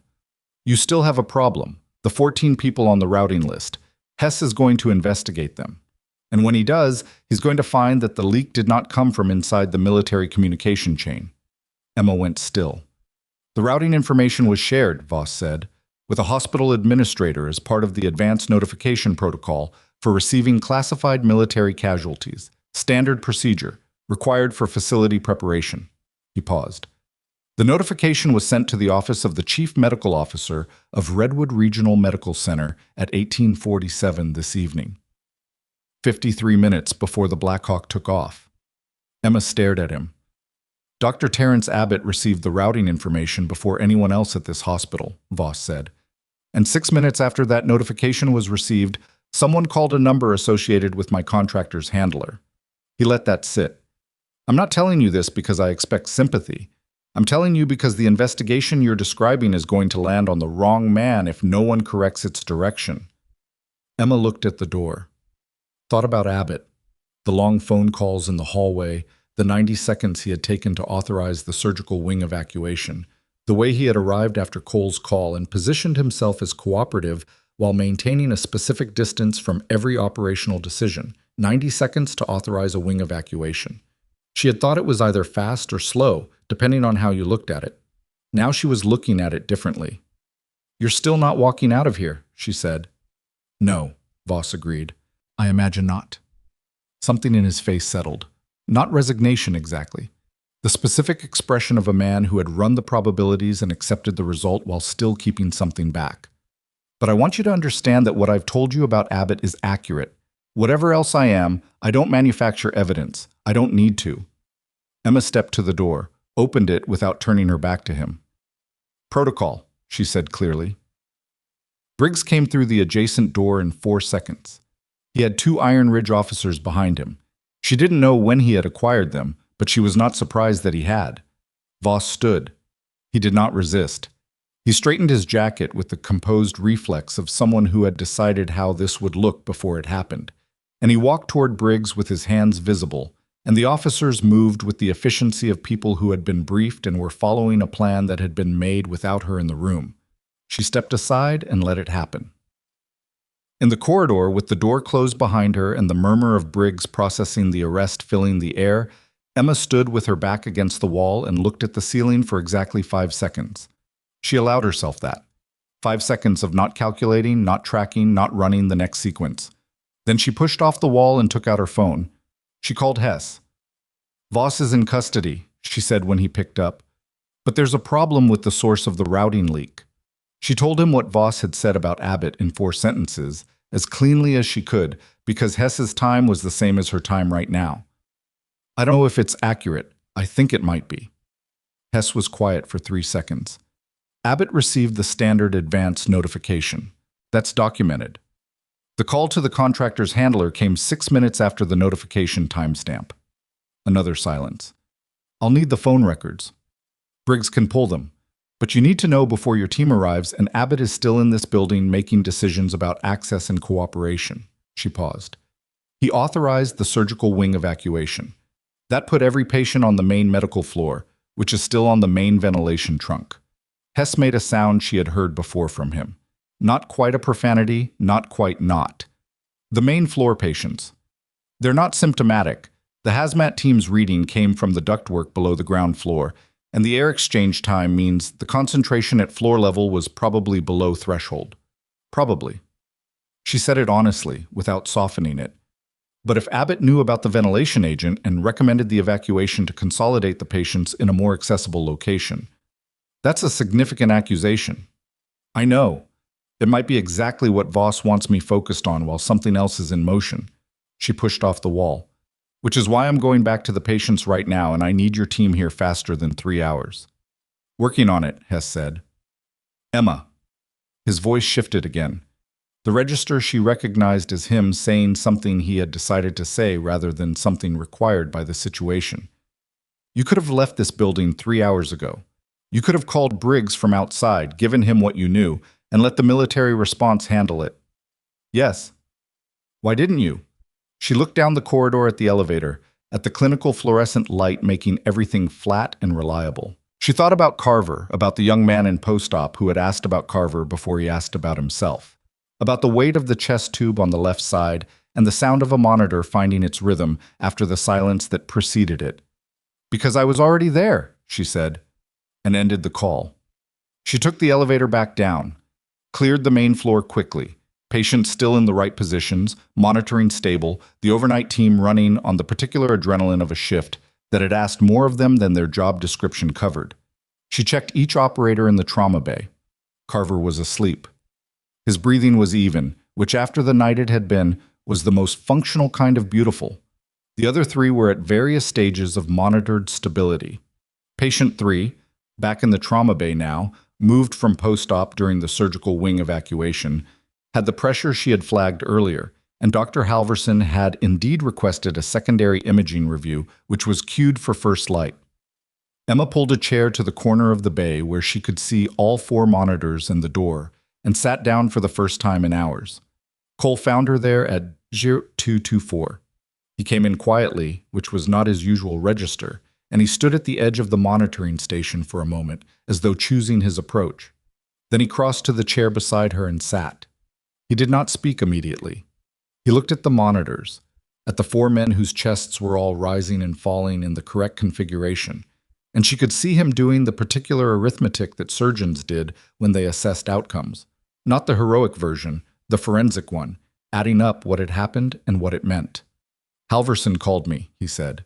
"She said you flagged the mesenteric concern before anyone else reviewed the post-op imaging." Emma said nothing. "And the IV bags?" He paused. "And the ventilation? I had information nobody else had. You had training nobody else here has." He said it precisely, not as a compliment exactly, but as a correction. The act of a man revising a record he had gotten wrong. "I've been doing trauma surgery for 19 years, and I didn't see what you saw in that first patient in less than 30 seconds. She looked at the monitors. "I treated you like furniture," he said, "for 14 months. She had expected, if this moment came, that it would feel like something. Resolution, maybe, or the specific relief of being seen after a long time of not being seen. Instead, it felt mostly like information. True, significant, filed. "You didn't know," she said. "I didn't ask." He was precise about that too. Not excusing, not apologizing dramatically, just locating the error accurately. "That's different." She acknowledged it with a short nod. "For what it's worth," he said, "the board is going to have questions about tonight. Abbott, the lockdown, the federal involvement, all of it." A pause. "There are going to be decisions made about this hospital's protocols and personnel." "I know. I'd like to be on the right side of those decisions." He looked at her directly for the first time since he sat down. "I'd like to be on your side of them." Emma held his gaze for a moment. Garrison Cole, trauma director, published academic. The most casually condescending man she had encountered since leaving the service. Tired now, at 2 in the morning, with the particular look of someone who had been wrong about something that mattered and was trying to decide what kind of person he was going to be about it. "Then be honest in whatever report you file," she said. "That's enough." He nodded once and stood and left, and Emma turned back to the monitors. At 0251, Briggs came into the trauma bay. She read his face before he spoke. Not bad news, not the catastrophic kind, but the complicated kind. The kind that meant the situation had moved again in a direction that required recalibration. "Phone records came back," he said. "The call placed 6 minutes after the advance notification to Abbott's office." "And?" "It wasn't placed from Abbott's number, or his office line, or any device registered to him." He paused. "It was placed from a burner phone that pinged a cell tower 1 block from the hospital at the time of the call." Emma looked at him. "Someone was already outside the building when the notification went in. Someone who knew the notification was coming and was positioned to act on it immediately." He pulled out his phone and showed her a screenshot. Cell tower data, timestamps, the particular visual language of digital forensics. "The burner has been pinging that tower intermittently for 5 days. Whoever it belongs to has been near this hospital for 5 days." She sat with that for a moment. 5 days. Before any routing decision was made, before any medevac was called, before any of tonight existed. Someone had positioned themselves near Redwood Regional Medical Center 5 days ago. "Which means the operators weren't the primary target," she said slowly. Briggs watched her. "The routing decision was made 90 minutes before the helicopter took off," she said. But the positioning happened 5 days ago. You don't position an asset 5 days in advance for a target you don't know is coming. She looked at him. They knew the operators were going to end up here before the routing decision was made, which means the routing decision wasn't a leak, it was a confirmation. Of what? Of timing. They already knew where. They were waiting on when. She stood up. Voss told me the operations team had been managing this situation for 18 months, 4 operators who witnessed something in Denver. If you've been tracking a target for 18 months, you eventually find their patterns. Extraction protocols, preferred medevac routes. If these operators came from the same unit, they'd have used the same regional facility before. This might not be the first time someone tried to finish this. Briggs's jaw tightened. I need to pull their full incident history. You need to pull it now. She was already calculating. And you need to find out who else knew this facility was the regional medevac preference for that unit. Because it's not Abbott. Abbott received a notification. He didn't plan anything. Whoever planned this knew to be outside this building 5 days ago, which means they had unit-level operational knowledge, not administrative knowledge. Briggs was on his phone before she finished. She moved to the bay entrance, looked down the corridor, the 4th floor, Voss in custody. The package question unresolved. She still assessed it as a bluff, but assessment was not certainty, and certainty was not something tonight had been generous with. She thought about the burner phone outside for 5 days. She thought about someone patient enough to wait 5 days near a target, which was not the profile of a contractor. Contractors didn't wait. Contractors arrived, executed, left. Waiting was what handlers did, or clients, or the specific category of person who was close enough to the operation to monitor it and far enough from it to maintain distance if it failed. She thought about what Voss had said. The investigation is going to land on the wrong man. She had taken it as misdirection. She still might be right about that. But she had also spent 14 months being the person in the room that everyone overlooked, and she knew better than most how many conclusions got drawn wrong because the assessor was looking at the obvious answer and not the room. She went back over everything she knew about tonight, assembling it in order, and when she reached the beginning, when she heard the rotors and set down her mop and counted 4 casualties from the sound alone, she found the things she had not examined carefully enough. The advance notification had gone to Abbott's office at 1847. The helicopter had taken off at 1940. The advance notification had gone to Abbott's office, not to Abbott, to his office, which, at 1847 on a Tuesday evening, would have been staffed by his administrative assistant, because Abbott himself did not arrive until after the helicopter had already landed. She had watched him come in. She had noted clinically that he had not been there for the initial chaos, that he had arrived already in contact with someone by phone. But she had attributed that to being called in by Cole's report. She crossed the corridor in quick strides and found the overnight administration desk, where a young man named Corey was handling the hospital's night communications because the regular admin staff had been reassigned to support the lockdown. "Dr. Abbott's office," she said. "His administrative assistant. Who was on duty this evening?" Corey checked his system. "That would be Ms. Paulette Greer. She signed out at..." He looked at the screen. "She signed out at 1853. 6 minutes after the advance notification arrived in Abbott's office. "Where does she live?" Emma asked. Corey looked uncomfortable. "I'm not supposed to..." "Corey?" She put her hand on the desk and looked at him with the specific quality of attention she had spent most of tonight not deploying because most of tonight had not required it. "Please," he typed. Gave her an address. Emma walked back to Briggs and said, "The leak came from the administrative assistant. She received the advance notification, she called the burner outside, and she signed out 6 minutes later." She paused. "She's been in that office for how long?" Briggs pulled it on his phone in 30 seconds. 11 years. Long enough to know the unit's regional medevac preferences. Long enough to build the pattern profile. Emma looked at the trauma bay. "She's not the top. She's the access point. But she can give investigators the next link up. And the next link up gives them Voss's client. And Voss's client is whoever gave the order 18 months ago."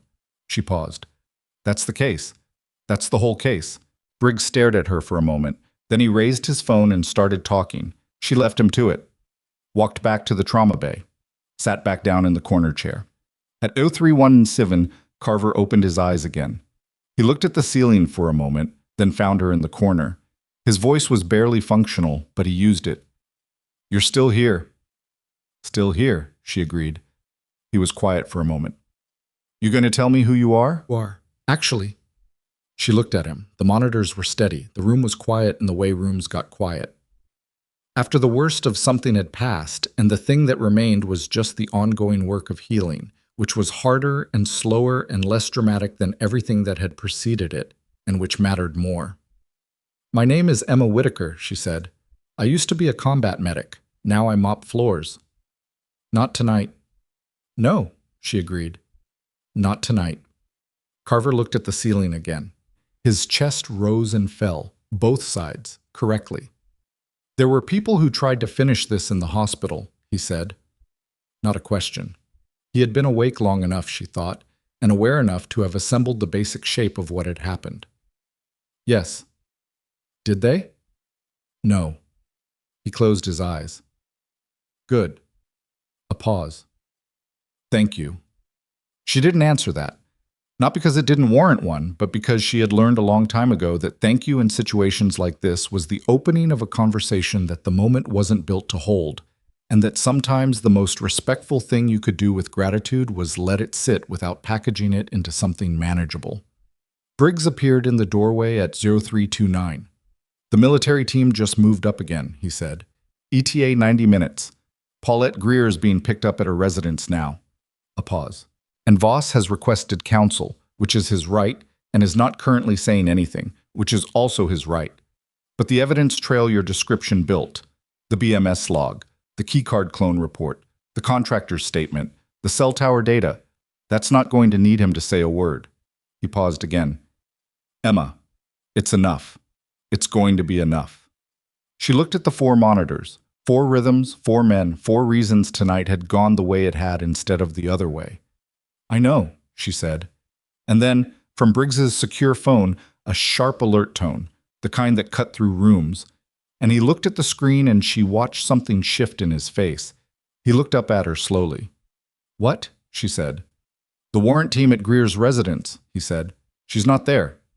Emma stood. Her neighbor reported seeing her leave approximately 40 minutes ago, Briggs said. In a vehicle registered to, he looked at the screen, a Redwood Regional Medical Center fleet pool. A hospital vehicle. Emma looked at the corridor.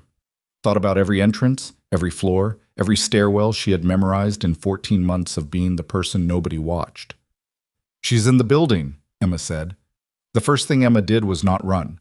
Running produced noise and burned attention and turned corridors into funnels. And a woman who had been in this building for 11 years and had driven back to it 40 minutes ago was not here by accident and was not going to be found by someone making obvious movements. Emma stood at the trauma bay entrance for 4 seconds and ran the logic of it. Paulette Greer had accessed enough operational information over 11 years to understand that Voss was in custody, that the contractor had talked, that the evidence chain was closing. She had not fled the city. She had come back. That was not the behavior of someone panicking. That was the behavior of someone who still had a task. The second package, Emma said to Briggs. It's real. He was already on his radio. She looked at the trauma bay.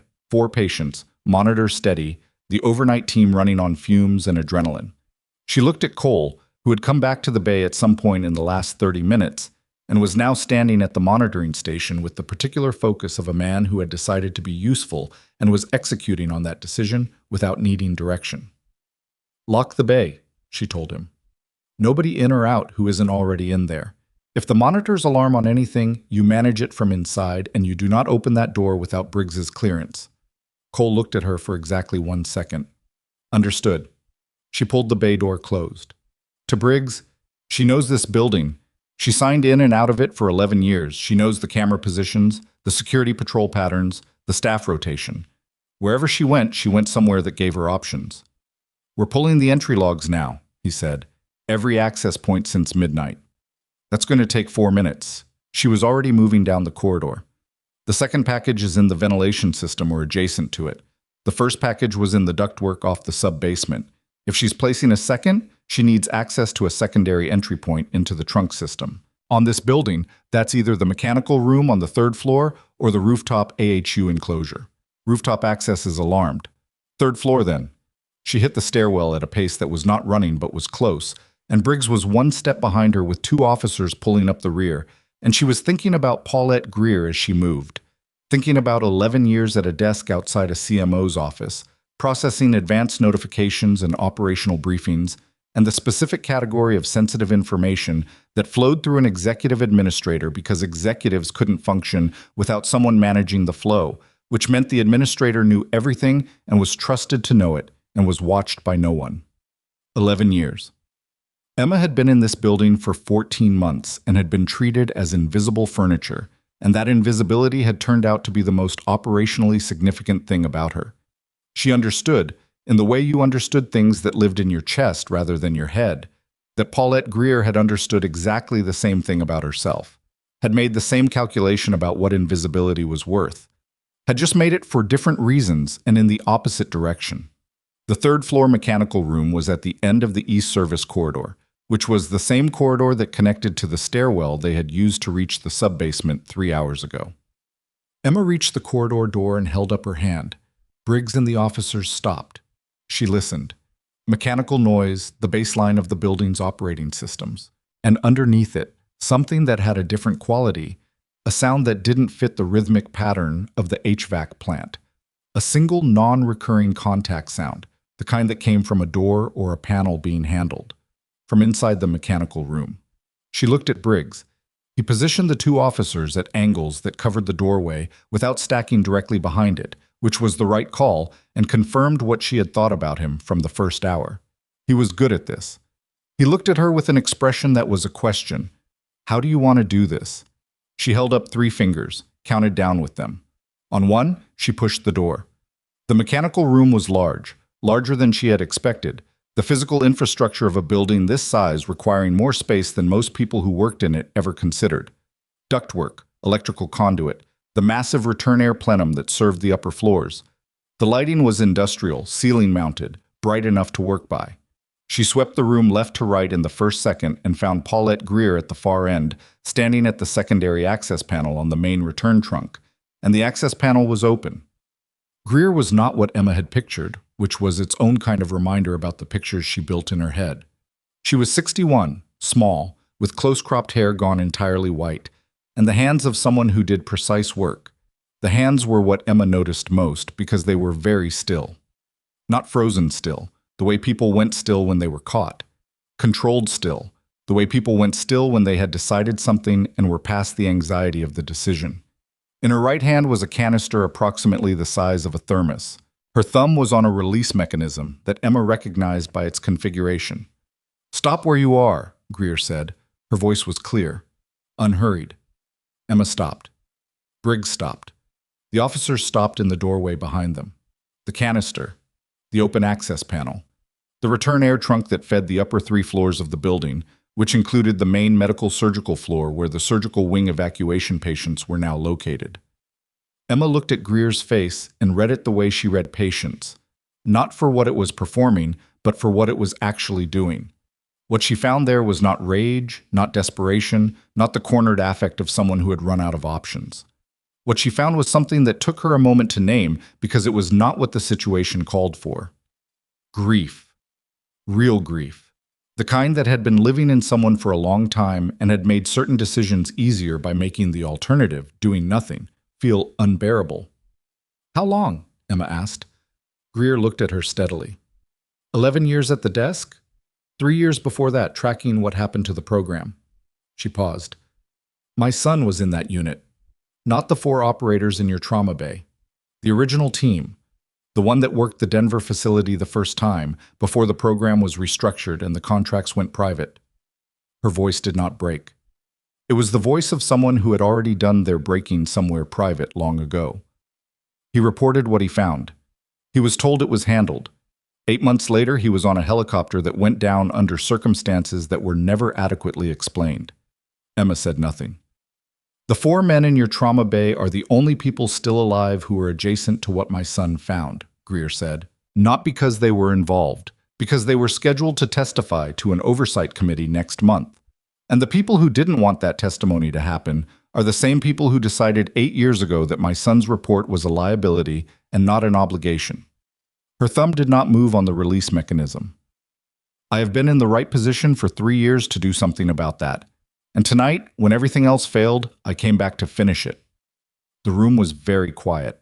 Emma understood, with the particular clarity that extreme situations sometimes produced, that the next 60 seconds were going to determine a number of things. She understood that Greer was not wrong about what had happened to her son. The shape of it was consistent with everything else tonight had revealed, the pattern of an operation that eliminated inconvenient witnesses with the patient efficiency of institutional violence. She understood that grief of this weight, carried this long, could make a person's reasoning feel like justice when it was actually something else. And she understood that there were 4 men in the trauma bay downstairs who had nothing to do with what happened to Greer's son, who had survived tonight by the narrowest possible margin, and whose survival was not yet permanent if that canister opened into a return trunk feeding the floor they'd been evacuated to. She took one step forward. Briggs made a small sound behind her. She kept moving. "Stop," Greer said. "No," Emma said, not defiant, just accurate. "I'm going to keep walking toward you, and I need you to hear something while I do." Greer's thumb pressed slightly on the mechanism. Not full pressure, not the release point, but close. "The 4 men downstairs didn't take your son's report and decide it was a liability," Emma said. She took another step. "The distance between them was 12 feet, then 10.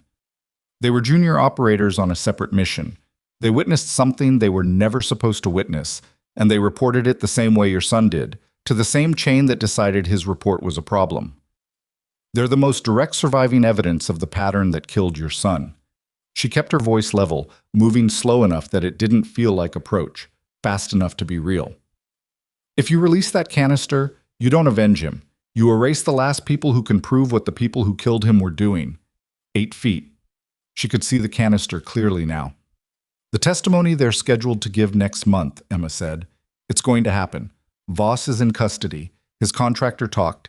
The financial records from the procurement contracts are going to be subpoenaed, and the people who ran the Denver operation and restructured the program and signed off on your son's death are going to be named in those records." She was 6 feet away. "Your son's name is going to be in those records too. Not as a liability, as the person who found it first." Greer's face had not changed.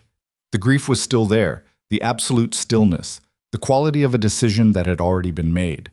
But something else was there now too. Not doubt, but the presence of something that doubt required, which was the possibility of a different outcome than the one she had planned. "You can't promise any of that," Greer said. "No," Emma agreed. "I can't, but I can tell you what I know." She stopped 4 feet from Greer, close enough to see the mechanism clearly, close enough that Greer would know she could reach it if she chose to.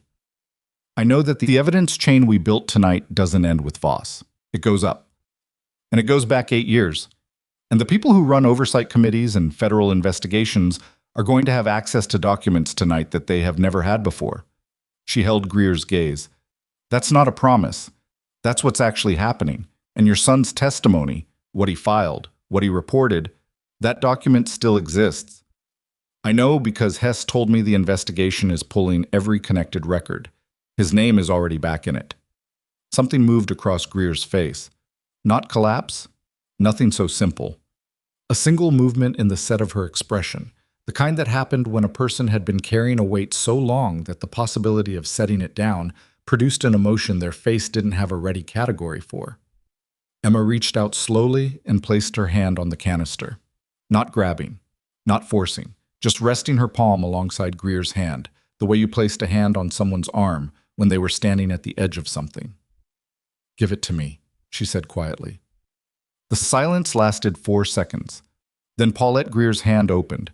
Emma took the canister, stepped back, handed it to Briggs without looking, and kept her eyes on Greer, who was now standing with both hands at her sides and the expression of someone who had put down something very heavy and didn't yet know if their body remembered how to stand without it. One of the Iron Ridge officers moved forward. Greer did not resist. She stood still while her hands were secured and said nothing, and when they guided her toward the door, she walked with the flat compliance of someone who had known for a long time that this was one of the possible endings, and had made her peace with it in whatever private way she had made her peace with everything. Briggs looked at Emma. She looked at the open panel in the return trunk. The secondary package, smaller than the first, she could see it mounted inside the panel on an adhesive bracket, a compressed delivery mechanism that Greer had clearly placed there before they arrived, which meant the 34 minutes she'd spent in this building before they located her had been enough to position it. "Hazmat," Emma said. "Already called," Briggs said. She looked at the panel, looked at the room, looked at her own hands, which were not shaking, which she noted not with pride but with the functional recognition that they were reliable tools she was grateful to have.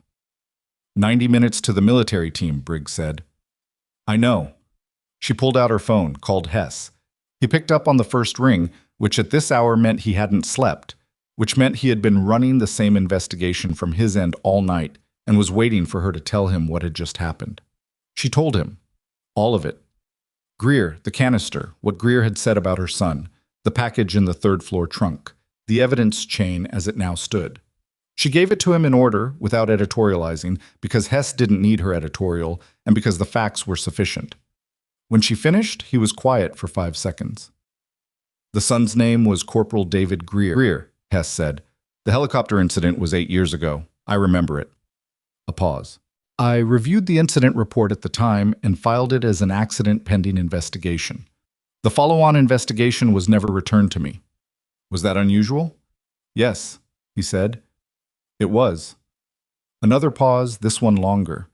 "I want you to know that I'm going to be asking myself for a long time whether I should have pushed harder on that." She didn't tell him that he should have or shouldn't have. She didn't have enough information to know, and the honest answer was probably complicated in the way that institutional failures were always complicated.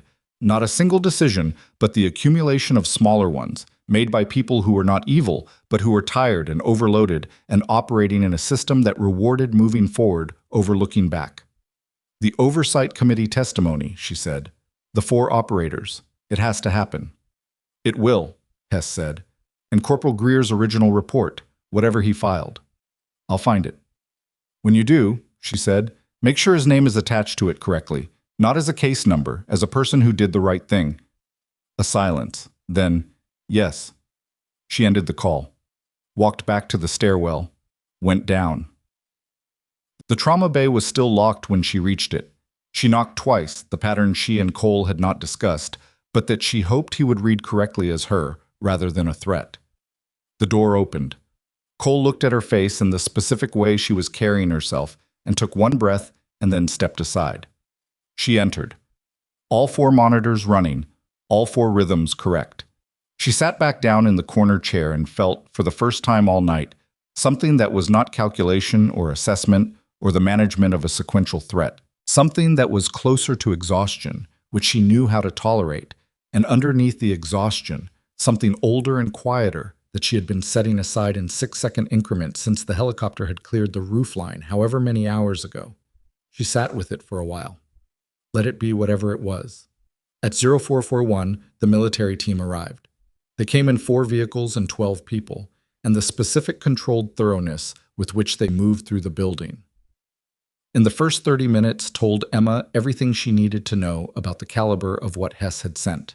They processed the sub-basement, the third-floor panel, the trauma bay, and the evidence Briggs had been accumulating all night with the focused efficiency of people who had been briefed in transit and arrived ready to work.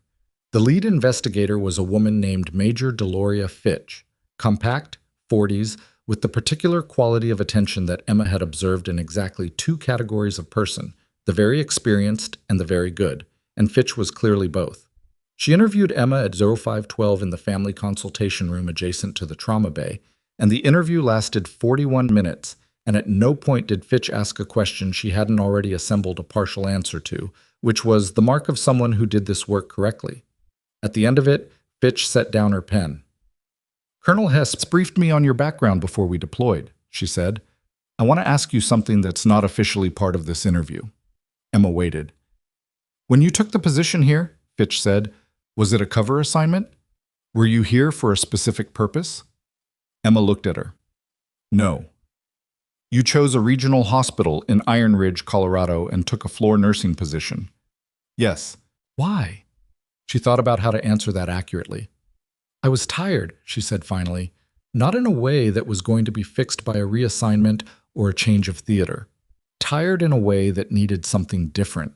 I wanted to do work that helped people in a context where the stakes were She paused.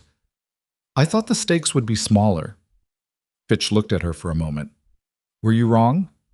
Emma thought about Carver's gray face and the sound of a monitor finding rhythm after silence.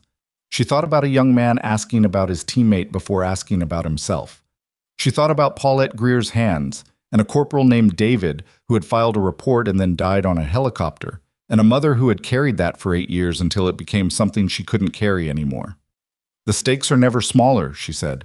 I just needed to remember why they matter. Fitch nodded, picked up her pen again. For the record, the preliminary assessment is that without your intervention, all 4 operators would likely not have survived the night.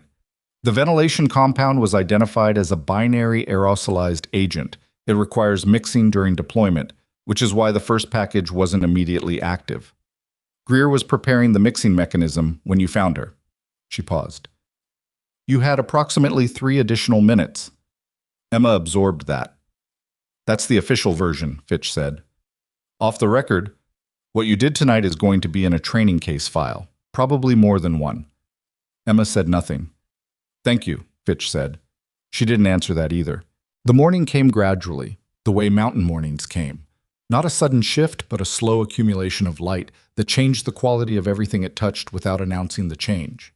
By 0630, Redwood Regional Medical Center had a federal law enforcement presence at every external entrance, a hazmat team completing the secondary sweep of the ventilation system, and a trauma bay full of 4 men who were alive and recovering with the slow, imperfect, medically unglamorous honesty of real injury and real healing. Harlan Voss was transferred to federal detention at 07:05. He did not speak to anyone during the transfer. He walked to the vehicle with his jacket still pressed, his posture still correct, the composed stillness he had worn in room 412, intact in the way that certain kinds of people kept their composure intact long after it stopped serving them, because it was the last thing they had that was entirely their own. Paulette Greer was taken to federal custody separately. Before she left the building, she asked through her processing officer whether the 4 operators in the trauma bay had been told about her son. The processing officer relayed the question to Briggs, who relayed it to Emma, who thought about it for 30 seconds, and then walked to the room where Greer was being held before transfer. Greer looked up when she entered. Emma said, I'm going to make sure someone tells them, directly, what your son found and what it cost him. She paused. And I'm going to make sure the people running the oversight testimony know his name before those men take the stand, so the record reflects that he came first. Greer looked at her for a long moment. Her hands were still secured. Her face held the complicated aftermath of someone who had done something irreversible and was living inside the consequences of it, and was also, underneath all of that, a mother who had loved someone and lost him and had never been given the dignity of an explanation. He was a good person, Greer said. That's the part that never made sense to me. That being good was the thing that got him killed. Emma held her gaze. It's the part that's going to get the right people held accountable, she said. That's not nothing. Greer looked at her hands, then back at Emma, and she nodded once, with the careful deliberateness of someone accepting something they didn't have the energy left to refuse.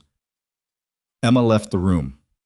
At 0800, Dr. Terrence Abbott held a brief monitored meeting with Major Fitch and legal counsel in his office.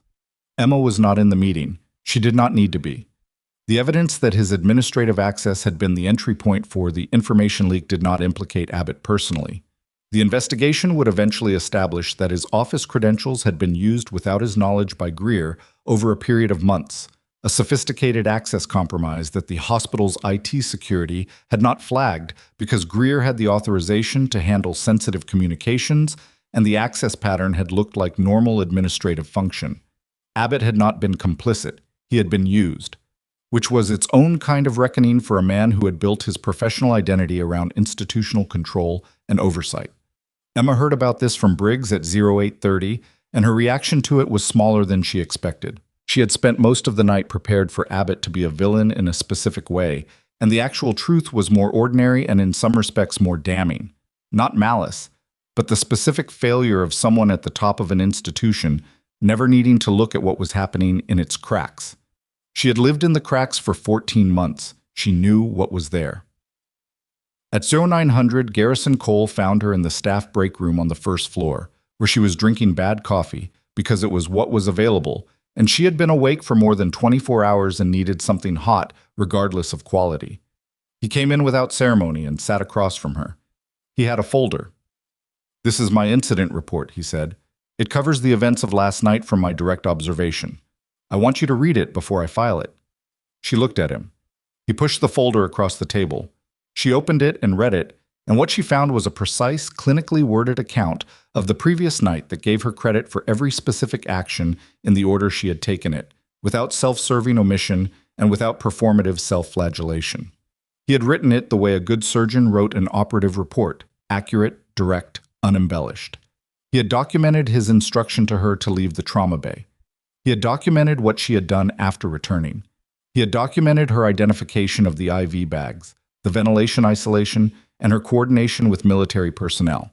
He had also documented, in a single spare sentence at the end, that her early assessment of the primary patient had been clinically correct and that the attending physician's initial course of action would not have produced the same outcome. It was the hardest sentence in the document to write, she knew.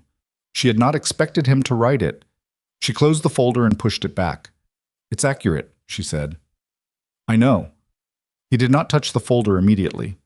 "I'm also submitting a separate formal request to the credentialing committee to conduct an expedited review of your clinical qualifications for trauma intervention status at this facility." He paused. "I've already spoken to Halverson and 2 other attendings. There won't be an objection." Emma looked at him. Garrison Cole, who had told her to stay in her lane and handed her a mop bucket, who had spent 14 months certain about what she was and what she wasn't, and had been wrong with a confidence so complete it had never occurred to him to question it, sitting across a break room table at 9 in the morning and doing the specific work of correcting a record he could have easily let stand.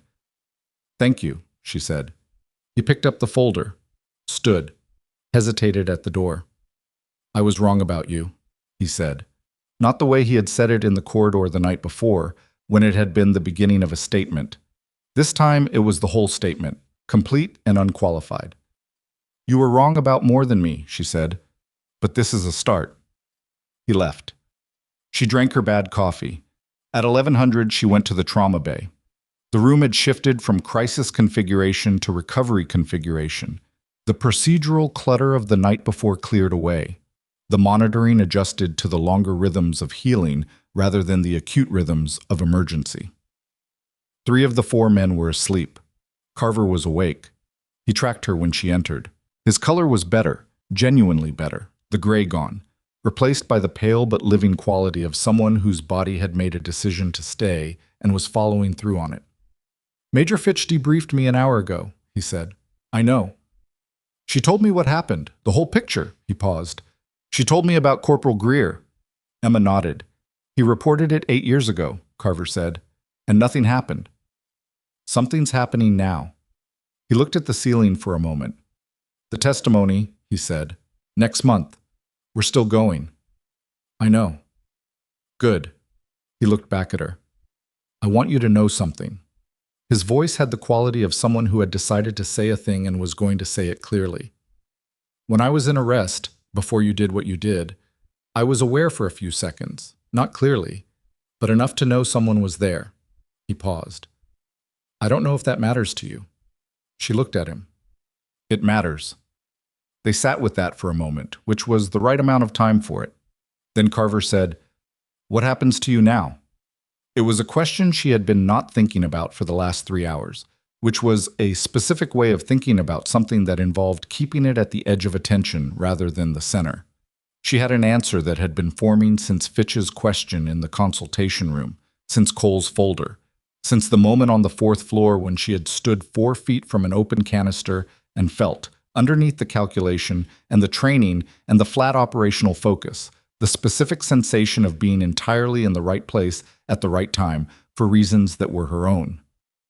"I've been offered a position," she said, "leading a medical inspection unit, military medical facilities and civilian hospital partnerships that handle military casualties." She paused. "Identifying vulnerabilities, building protocols, making sure that what happened here last night doesn't have an infrastructure to happen in again." Carver looked at her steadily. "Are you going to take it?" She had not said yes yet to Hess. She had told him she would consider it, which was true, and she had spent the pre-dawn hours considering it alongside everything else. She had come to Iron Ridge to find something smaller. She had found instead that smaller was not the thing she needed. What she needed was something that was hers, that she chose rather than endured, that used what she was without requiring her to pretend she was something else. Yes, she said. It was the first time she had said it out loud, and it landed with the particular solidity of a true thing. Carver nodded slowly. Good, he said. That's a job that actually needs someone like you. She stood, moved toward the door, stopped with her hand on the frame, and looked back at him. At all four of them, the ones who were sleeping and the one who was awake, the ones who had come in on a helicopter in the dark and were going to leave this building on their own terms. Get some sleep, she said to Carver. Working on it, he said. She left the trauma bay. At 13:30, she gathered her things from the staff locker room, which did not take long because she had never kept much there, which was consistent with a person who had spent 14 months not quite believing the location was permanent. She changed out of her scrubs, stood at the mirror for a moment with the flat honesty that she usually avoided in mirrors, and looked at the face of a woman who had been up for more than 30 hours, who had made a series of decisions in the dark that had produced a series of outcomes she had not entirely planned, and who was going to walk out of this building into a morning that was colder and clearer than the one before it. She did not look triumphant. She looked tired and real, and like someone who had done a hard thing and was still here, which was its own kind of sufficient. Vicki Drummond was at the charge desk when Emma came through the main corridor for the last time. She looked up from her clipboard, always the clipboard, and their eyes met. Vicki Drummond, who had handed her mop buckets and inventory lists and told her to stay in her lane in approximately 50 different operational formats over 14 months. She opened her mouth, closed it, opened it again. I didn't know, Drummond said. Emma stopped, looked at her. Now you do. She walked through the main doors. The Colorado morning was at its best at this hour.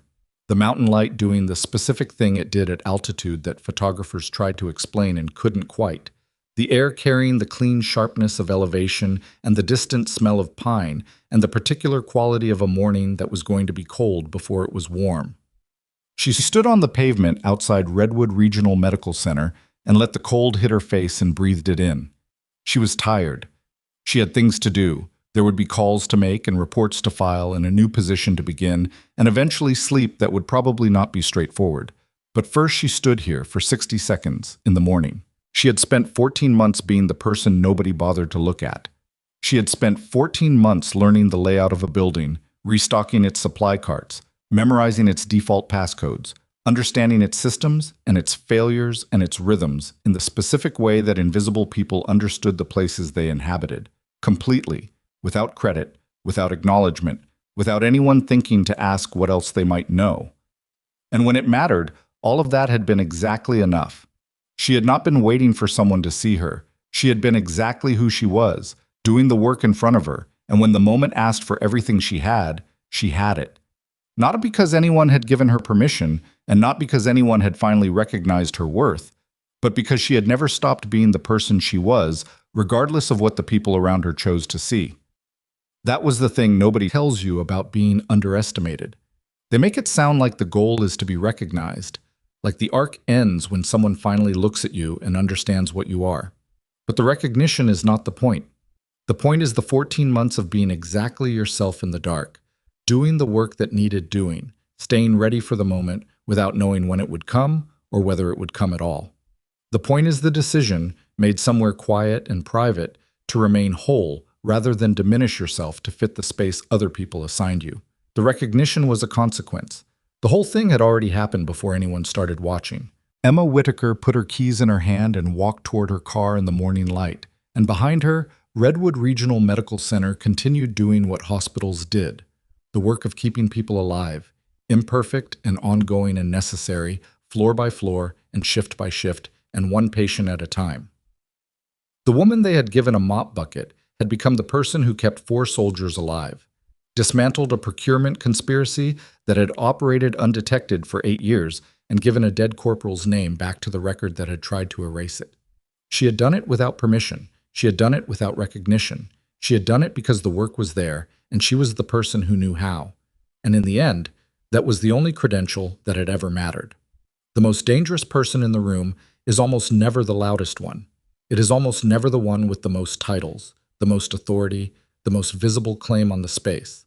It is the one who has been there the whole time, learning the building, learning the systems, watching and waiting and staying ready, dismissed by everyone who would have benefited from paying attention. Emma got in her car. She drove toward whatever came next.